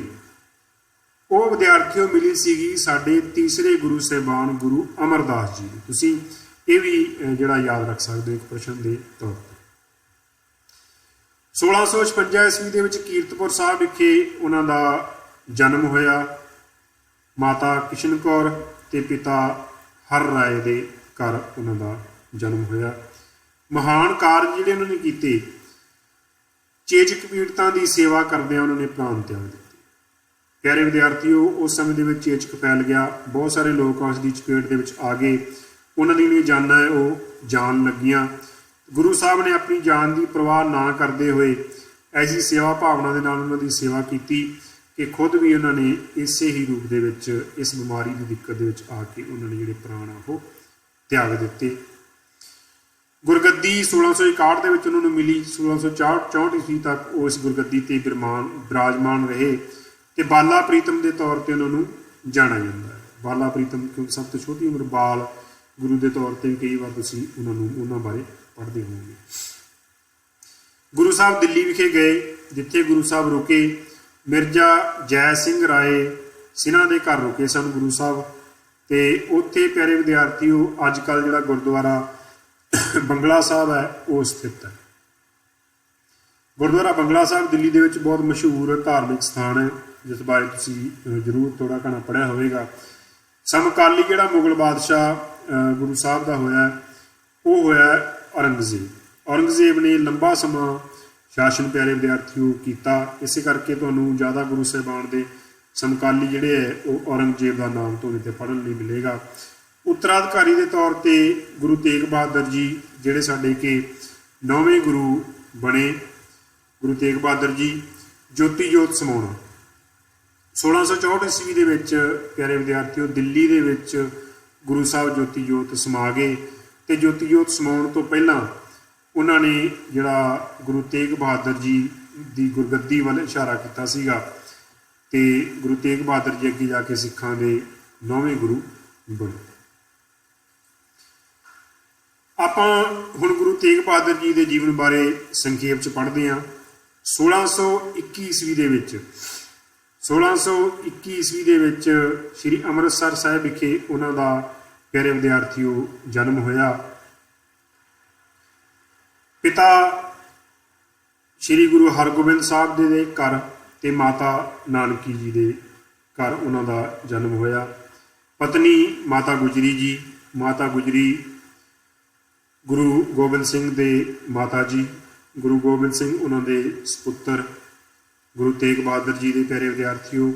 1664 ਈਸਵੀ ਦੇ ਵਿੱਚ ਉਹਨਾਂ ਨੂੰ ਗੁਰਗੱਦੀ ਮਿਲੀ ਤੇ 1675 ਈਸਵੀ ਤੱਕ ਜਿਹੜੇ ਉਹ ਗੁਰਗੱਦੀ ਤੇ ਵਿਰਾਜਮਾਨ ਰਹੇ। ਸ਼ਲੋਕ ਉਹਨਾਂ ਦੇ ਸ਼ਲੋਕ ਮਹੱਲਾ 9ਵਾਂ ਜਿਹੜਾ ਹੈ ਇਹ ਸਾਨੂੰ ਜਿਹੜਾ ਇਹ ਰਚਿਆ ਹੋਇਆ ਇਹ ਸਾਨੂੰ ਮਿਲਦਾ ਹੈ ਗੁਰੂ ਗ੍ਰੰਥ ਸਾਹਿਬ ਦੇ ਵਿੱਚ। 15 ਰਾਗਾਂ ਦੀ ਜਿਹੜੀ ਵਰਤੋਂ ਉਹਨਾਂ ਨੇ ਆਪਣੀ ਬਾਣੀ ਦੇ ਵਿੱਚ ਕੀਤੀ ਹੈ। ਸਥਾਪਿਤ ਕੀਤਾ ਜਾਂ ਵਸਾਇਆ ਉਹਨਾਂ ਨੇ ਚੱਕ ਨਾਨਕੀ ਸ਼੍ਰੀ ਅਨੰਦਪੁਰ ਸਾਹਿਬ। ਕਹਿੰਦੇ ਕਿ ਮਾਖੋਵਾਲ ਪਹਿਲਾਂ ਜਗ੍ਹਾ ਹੁੰਦੀ ਸੀਗੀ ਤੇ ਇਸ ਜਗ੍ਹਾ ਨੂੰ ਮੁੱਲ ਲੈ ਕੇ ਗੁਰੂ ਸਾਹਿਬ ਨੇ ਸ਼੍ਰੀ ਅਨੰਦਪੁਰ ਸਾਹਿਬ ਦੀ ਇੱਥੇ ਸਥਾਪਨਾ ਕੀਤੀ। ਸਮੇਂ ਦੇ ਮੁਗਲ ਬਾਦਸ਼ਾਹ ਔਰੰਗਜ਼ੇਬ ਹੋਏ ਹੈ ਇਹਨਾਂ ਦੇ ਸਮੇਂ ਦੇ ਮੁਗਲ ਬਾਦਸ਼ਾਹ। ਤੇ ਸ਼ਹਾਦਤ ਬਾਦਸ਼ਾਹ ਔਰੰਗਜ਼ੇਬ ਦੇ ਹੁਕਮਾਂ ਤੇ ਚਾਂਦਨੀ ਚੌਕ ਦਿੱਲੀ ਵਿਖੇ ਗੁਰੂ ਸਾਹਿਬ ਦਾ ਜਿਹੜਾ ਧਾੜਾ ਉਹ ਸੀਸ ਨਾਲੋਂ ਅਲੱਗ ਕਰ ਦਿੱਤਾ ਗਿਆ। ਗੁਰੂ ਸਾਹਿਬ ਦੇ ਗੁਰੂ ਬਣਨ ਦੀ ਜਿਹੜੀ ਘਟਨਾ ਪਿਆਰੇ ਵਿਦਿਆਰਥੀਓ ਉਹ ਬੜੀ ਦਿਲਚਸਪ ਹੈ। ਗੁਰੂ ਹਰਕ੍ਰਿਸ਼ਨ ਜੀ 8ਵੇਂ ਗੁਰੂ ਸਾਹਿਬਾਨ ਉਹਨਾਂ ਨੇ ਜੋਤ ਸਮਾਉਣ ਤੋਂ ਪਹਿਲਾਂ ਸਪਸ਼ਟ ਜਿਹੜਾ ਗੁਰਗੱਦੀ ਦਾ ਸੰਦੇਸ਼ ਹੈ ਉਹ ਨਹੀਂ ਦਿੱਤਾ ਸੀਗਾ ਤੇ ਉਹਨਾਂ ਨੇ ਬਾਬਾ ਬਕਾਲੇ ਵੱਲ ਇਸ਼ਾਰਾ ਕੀਤਾ। ਜਿਹੜੇ ਸ਼ਰਧਾਵਾਨ ਸਿੱਖ ਸੀਗੇ ਉਹ ਬਾਬਾ ਬਕਾਲਾ ਵੱਲ ਚਲੇ ਗਏ। ਬਕਾਲਾ ਇੱਕ ਜਗ੍ਹਾ ਹੈ ਤੇ ਉੱਥੇ ਬਹੁਤ ਸਾਰੇ ਜਦੋਂ ਜਿਹੜੇ ਬੈਠੇ ਸੀਗੇ ਲੋਭੀ ਲੋਕ, ਦੰਭੀ ਲੋਕ, ਜਿਹਨਾਂ ਨੂੰ ਪਤਾ ਲੱਗਿਆ ਕਿ ਇਸ ਤਰ੍ਹਾਂ ਗੁਰੂ ਸਾਹਿਬ ਨੇ ਬਚਨ ਕੀਤੇ ਹੈ ਤਾਂ ਆਪਣੀਆਂ ਮੰਜੀਆਂ ਲਾ ਕੇ ਬੈਠ ਗਏ ਤਾਂ ਗੁਰੂ ਦੀ ਜਿਹੜੀ ਪਹਿਚਾਣ ਹੈ ਉਹ ਔਖੀ ਹੋ ਗਈ। ਫਿਰ ਇੱਕ ਗੁਰੂ ਕੇ ਸਿੱਖ ਭਾਈ ਮੱਖਣ ਸ਼ਾਹ ਲਵਾਣਾ ਉਹਨਾਂ ਨੇ ਗੁਰੂ ਸਾਹਿਬ ਦੀ ਪਹਿਚਾਣ ਕੀਤੀ ਤੇ ਉਹਨਾਂ ਨੇ ਇੱਕ ਨਾਅਰਾ ਦਿੱਤਾ ਗੁਰੂ ਲਾਧੋਰੇ ਤੇ ਜਿਸ ਤੋਂ ਗੁਰੂ ਸਾਹਿਬ ਦੀ ਪਹਿਚਾਣ ਹੋਈ ਤੇ 9ਵੇਂ ਗੁਰੂ ਦੇ ਰੂਪ ਵਿੱਚ ਸਿੱਖਾਂ ਨੇ ਉਹਨਾਂ ਨੂੰ ਜਾਣਿਆ। ਪਿਆਰੇ ਵਿਦਿਆਰਥੀਓ, ਗੁਰੂ ਤੇਗ ਬਹਾਦਰ ਜੀ ਦੀ ਯਾਦ ਦੇ ਵਿੱਚ ਜਿਹੜੇ ਗੁਰਦੁਆਰੇ ਬਣੇ ਹੈ, ਗੁਰਦੁਆਰਾ ਸੀਸਗੰਜ ਤੇ ਗੁਰਦੁਆਰਾ ਰਕਾਬਗੰਜ। ਇਹ ਗੁਰਦੁਆਰਾ ਸਾਹਿਬਾਨ ਗੁਰੂ ਸਾਹਿਬ ਦੀ ਯਾਦ ਦੇ ਵਿੱਚ ਸੁਸ਼ੋਭਿਤ ਹੈ। ਗੁਰੂ ਸਾਹਿਬ ਦਾ ਸੀਸ ਧੜ ਦੇ ਨਾਲੋਂ ਅਲੱਗ ਕਰ ਦਿੱਤਾ ਗਿਆ ਚਾਂਦਨੀ ਚੌਕ ਦੇ ਵਿੱਚ ਔਰੰਗਜ਼ੇਬ ਦੇ ਹੁਕਮਾਂ ਤੇ ਆਪਾਂ ਪਹਿਲਾਂ ਪੜ੍ਹ ਚੁੱਕੇ ਹਾਂ ਪਿੱਛੇ। ਪਰ ਗੁਰੂ ਦਾ ਇੱਕ ਮਹਾਨ ਸਿੱਖ ਭਾਈ ਜੈਤਾ ਜੀ, ਜਿਸ ਨੂੰ ਅਸੀਂ ਭਾਈ ਜੀਵਨ ਸਿੰਘ ਦੇ ਤੌਰ ਤੇ ਜਾਣਦੇ ਹਾਂ ਬਾਅਦ ਦੇ ਵਿੱਚ, ਉਹ ਗੁਰੂ ਸਾਹਿਬ ਦਾ ਸੀਸ ਲੈ ਕੇ ਆਏ ਤੇ ਉਹ ਸੀਸ ਉਹਨਾਂ ਨੇ ਸ਼੍ਰੀ ਗੁਰੂ ਗੋਬਿੰਦ ਸਿੰਘ ਜੀ ਨੂੰ ਭੇਂਟ ਕੀਤਾ ਤੇ ਗੁਰੂ ਗੋਬਿੰਦ ਸਿੰਘ ਜੀ ਨੇ ਭਾਈ ਜੈਤਾ ਜੀ ਨੂੰ ਬੜੇ ਮਾਣ ਸਤਿਕਾਰ ਦੇ ਨਾਲ ਗਲ ਲਾਇਆ ਤੇ ਸੀਸ ਦਾ ਜਿਹੜਾ ਸੰਸਕਾਰ ਹੈ ਉਹ ਗੁਰੂ ਗੋਬਿੰਦ ਸਿੰਘ ਜੀ ਦੁਆਰਾ ਕੀਤਾ ਗਿਆ ਗੁਰਦੁਆਰਾ ਸੀਸਗੰਜ ਸ਼੍ਰੀ ਅਨੰਦਪੁਰ ਸਾਹਿਬ ਵਿਖੇ ਗੁਰਦੁਆਰਾ ਸੀਸਗੰਜ ਸੁਸ਼ੋਭਿਤ ਹੈ ਪਿਆਰੇ ਵਿਦਿਆਰਥੀਓ, ਜਿੱਥੇ ਗੁਰੂ ਸਾਹਿਬ ਦੇ ਸੀਸ ਦਾ ਸੰਸਕਾਰ ਕੀਤਾ ਗਿਆ ਸੀ। ਜੋਤ ਸਮਾਉਣਾ 1675 ਈਸਵੀ ਦੇ ਵਿੱਚ ਚਾਂਦਨੀ ਚੌਕ ਦਿੱਲੀ ਵਿਖੇ ਆਪਾਂ ਪਹਿਲਾਂ ਪੜ੍ਹ ਚੁੱਕੇ ਹਾਂ ਕਿ ਔਰੰਗਜ਼ੇਬ ਦੇ ਹੁਕਮਾਂ ਤੇ ਜਿਹੜਾ ਉਹਨਾਂ ਦਾ ਸੀਸ ਹੈ ਉਹ ਧੜ ਨਾਲੋਂ ਵੱਖ ਕਰ ਦਿੱਤਾ ਗਿਆ ਤੇ ਉੱਤਰਾਧਿਕਾਰੀ ਦੇ ਤੌਰ ਤੇ ਗੋਬਿੰਦ ਰਾਏ ਜੀ 10ਵੇਂ ਗੁਰੂ ਸਾਹਿਬਾਨ ਸਾਡੇ ਜਿਹਨਾਂ ਨੂੰ ਅਸੀਂ ਜਾਣਦੇ ਹਾਂ ਉਹ ਉੱਤਰਾਧਿਕਾਰੀ ਦੇ ਤੌਰ ਤੇ ਜਾਣੇ ਗਏ। ਤਾਂ ਪਿਆਰੇ ਵਿਦਿਆਰਥੀਓ, 9 ਗੁਰੂ ਸਾਹਿਬਾਨਾਂ ਬਾਰੇ ਅਸੀਂ ਪੜ੍ਹਿਆ। ਆਓ ਹੁਣ ਅਸੀਂ ਆਪਣੇ 10ਵੇਂ ਗੁਰੂ ਸਾਹਿਬਾਨ ਬਾਰੇ ਪੜ੍ਹਦੇ ਹਾਂ। ਪਿਆਰੇ ਵਿਦਿਆਰਥੀਓ, ਸਾਡੇ 10ਵੇਂ ਗੁਰੂ ਸਾਹਿਬਾਨ ਹੋਏ ਹੈ ਸ਼੍ਰੀ ਗੁਰੂ ਗੋਬਿੰਦ ਸਿੰਘ ਜੀ, ਜਿਨ੍ਹਾਂ ਨੂੰ ਦਸ਼ਮੇਸ਼ ਪਿਤਾ ਸਾਹਿਬੇ ਕਮਾਲ ਦੇ ਨਾਮ ਨਾਲ ਨਿਵਾਜਿਆ ਜਾਂਦਾ ਹੈ। ਗੁਰੂ ਤੇਗ ਬਹਾਦਰ ਜੀ ਦੇ ਸਪੁੱਤਰ, ਮਹਾਨ ਬਹਾਦਰ ਸਿਪਾਹੀ, ਸੂਰਬੀਰ, ਲੇਖਕ, ਯੋਧੇ ਤੇ ਰਾਹ ਦਸੇਰਾ ਉਹ ਸਿੱਖ ਧਰਮ ਲਈ ਹੋਏ ਹੈ। 1666 ਈਸਵੀ ਦੇ ਵਿੱਚ ਪਟਨਾ ਸਾਹਿਬ ਦੇ ਵਿੱਚ ਉਹਨਾਂ ਦਾ ਜਨਮ ਹੋਇਆ। ਉਹਨਾਂ ਦੇ ਮਾਤਾ ਗੁਜਰੀ ਜੀ ਸਨ ਤੇ ਪਿਤਾ ਉਹਨਾਂ ਦੇ ਸ਼੍ਰੀ ਗੁਰੂ ਤੇਗ ਬਹਾਦਰ ਜੀ, ਸਿੱਖਾਂ ਦੇ 9ਵੇਂ ਗੁਰੂ। ਪਤਨੀਆਂ ਦੇ ਵਿੱਚ ਮਾਤਾ ਜੀਤੋ ਜੀ, ਮਾਤਾ ਸੁੰਦਰੀ ਜੀ ਤੇ ਮਾਤਾ ਸਾਹਿਬ ਕੌਰ ਜੀ ਹੋਏ ਹੈ। 4 ਉਹਨਾਂ ਦੇ ਸਾਹਿਬਜ਼ਾਦੇ ਹੋਏ ਹੈ, ਸਪੁੱਤਰ ਹੋਏ ਹੈ। ਸਾਹਿਬਜ਼ਾਦਾ ਅਜੀਤ ਸਿੰਘ, ਸਾਹਿਬਜ਼ਾਦਾ ਜੁਝਾਰ ਸਿੰਘ, ਸਾਹਿਬਜ਼ਾਦਾ ਜੋਰਾਵਰ ਸਿੰਘ ਤੇ ਸਾਹਿਬਜ਼ਾਦਾ ਫਤਿਹ ਸਿੰਘ। 1675 ਦੇ ਵਿੱਚ ਗੁਰੂ ਤੇਗ ਬਹਾਦਰ ਜੀ ਦੀ ਸ਼ਹੀਦੀ ਹੋਣ ਤੋਂ ਬਾਅਦ ਗੁਰੂ ਗੋਬਿੰਦ ਸਿੰਘ ਜੀ ਨੇ ਗੁਰਗੱਦੀ ਸੰਭਾਲੀ ਤੇ 1708 ਈਸਵੀ ਤੱਕ ਉਹ ਗੁਰਗੱਦੀ ਤੇ ਵਿਰਾਜਮਾਨ ਰਹੇ।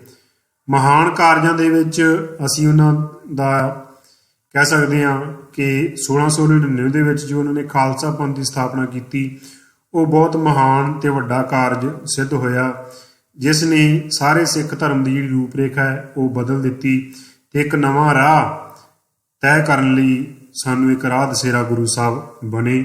ਮੀਰੀ ਪੀਰੀ ਦਾ ਜੋ ਸਿਧਾਂਤ ਗੁਰੂ ਹਰਗੋਬਿੰਦ ਸਾਹਿਬ ਨੇ ਦਿੱਤਾ ਸੀਗਾ, ਉਸ ਨੂੰ ਅਮਲੀ ਜਾਮਾ ਖਾਲਸੇ ਦੀ ਸਥਾਪਨਾ ਕਰਕੇ ਗੁਰੂ ਗੋਬਿੰਦ ਸਿੰਘ ਜੀ ਨੇ ਪਹਿਨਾਇਆ।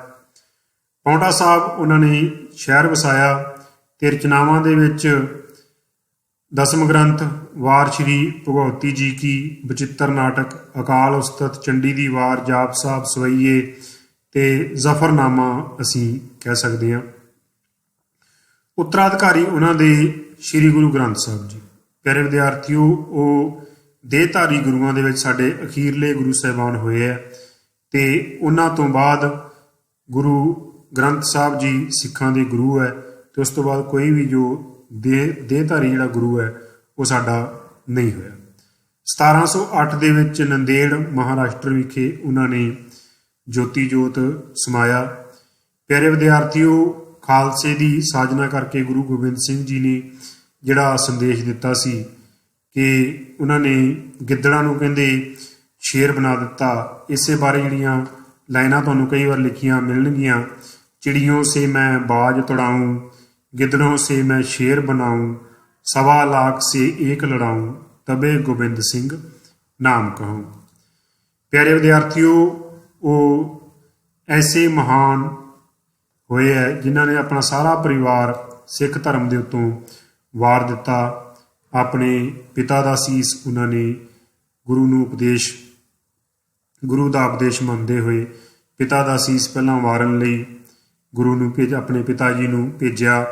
फिर दोनों साहिबजादे वड्डी जंग दे विच ते छोटे साहिबजादे सरहंद दीआं नीहां दे विच चुने गए। उन्होंने माता जी इस संसार तो चले गए। सारा जिहड़ा परिवार सी उन्होंने अपना इस संसार दे उपरों खालसे दे उपरों वार दिता ते उन्होंने यही कहा कि 4 मूए तो क्या हुआ, जीवत कई हज़ार।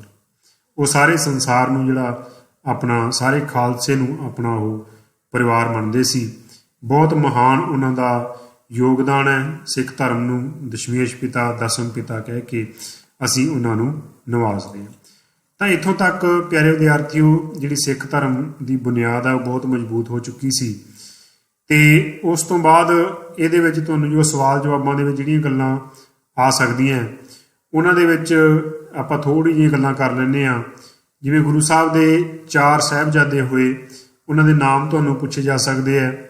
बाबा अजीत सिंह जी, बाबा जुझार सिंह जी, बाबा जोरावर सिंह जी ते बाबा फतेह सिंह जी। बाबा अजीत सिंह ते बाबा जुझार सिंह जदों आनंदपुर साहब तो गुरु साहब आनंदपुर के किले तो निकले, मुगल फौजां ने पिछा करते हुए सरसा नदी के किनारे ते उन्होंने परिवार नूं विछोड़ दिता। तां बाबा अजीत सिंह जी ते बाबा जुझार सिंह जी वो गुरु साहब दे नाल रह गए ते बाबा जोरावर सिंह जी ते बाबा फतेह सिंह जी गुरु साहब जी दी माता जी दे नाल चले गए।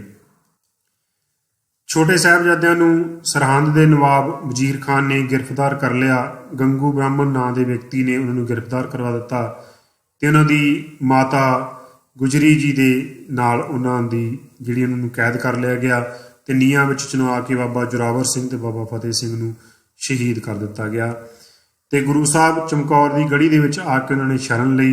मुगल फौजां ने उन्हां ते हमला किया ते इत्थे ही बाबा अजीत सिंह ते जुझार सिंह की शहीदी हुई। ते उन्हां दे शहीद होने तो बाद गुरु साहब माछीवाड़े के जंगलों में दी हुंदे हुए गां खिदराने की ढाब ते पहुँचते हैं, जिथे अखीरी जिहड़ी लड़ाई है वो हुंदी है, जिसनूं अज श्री मुक्तसर साहब के नाम नाल जाणिया जाता।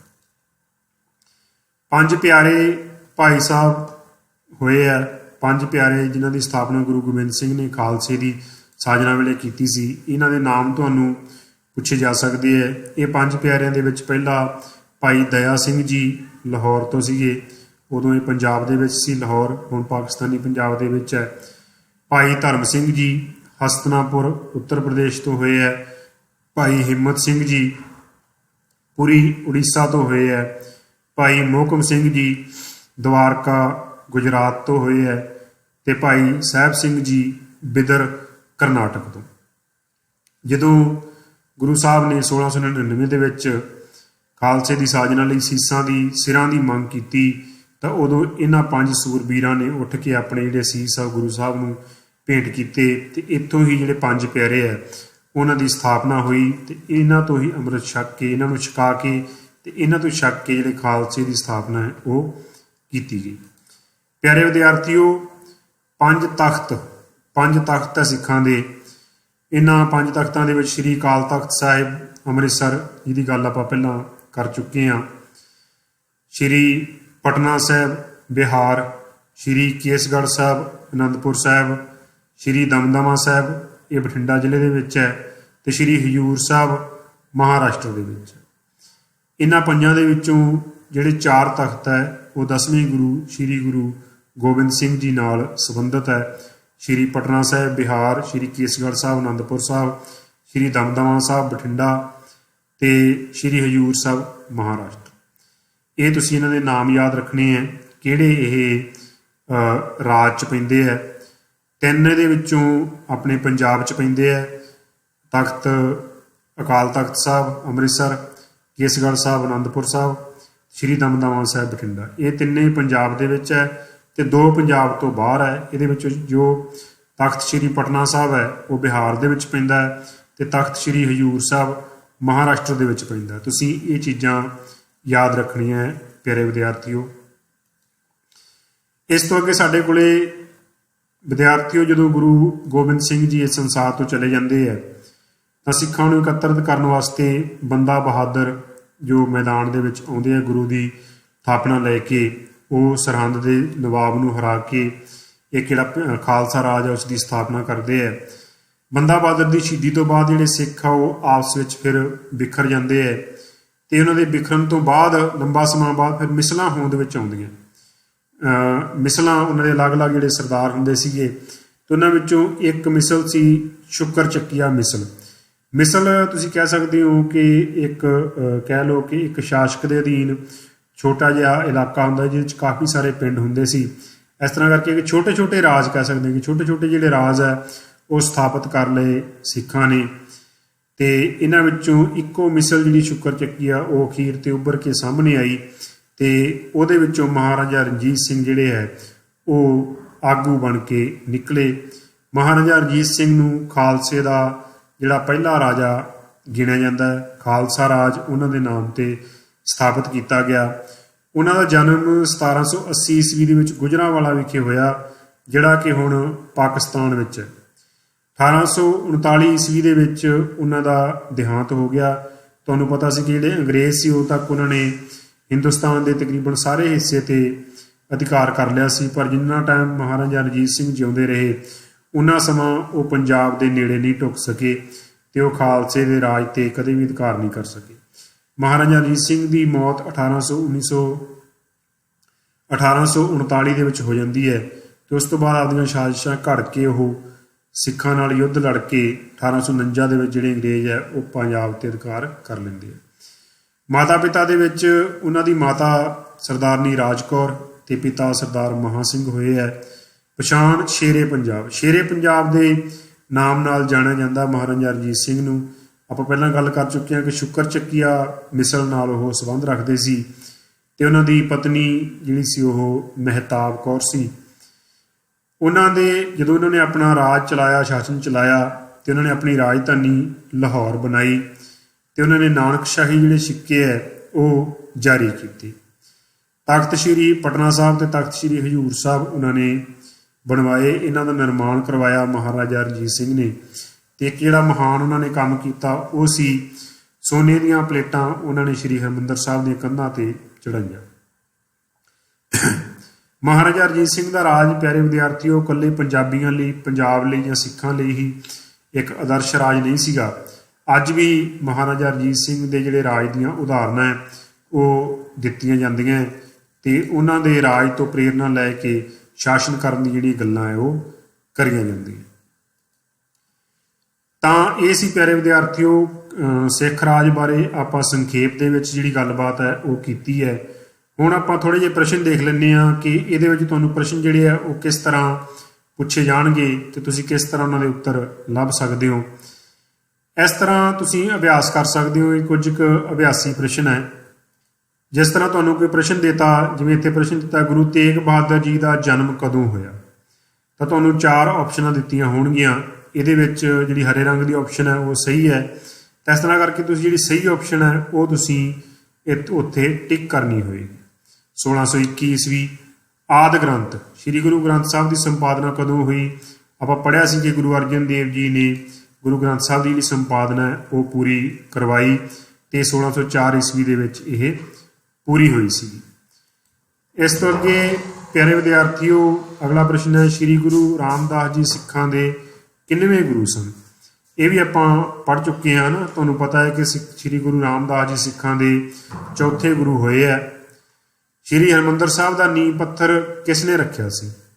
ਆਪਾਂ ਪੜ੍ਹਿਆ ਸੀ ਕਿ ਗੁਰੂ ਅਰਜਨ ਦੇਵ ਜੀ ਨੇ ਸਾਈਂ ਮੀਆਂ ਮੀਰ ਨੂੰ ਬੁਲਾ ਕੇ ਉਹਨਾਂ ਨੂੰ ਸੱਦਾ ਦੇ ਕੇ ਹਰਿਮੰਦਰ ਸਾਹਿਬ ਦਾ ਜਿਹੜਾ ਨੀਂਹ ਪੱਥਰ ਹੈ ਉਹਨਾਂ ਤੋਂ ਰਖਵਾਇਆ।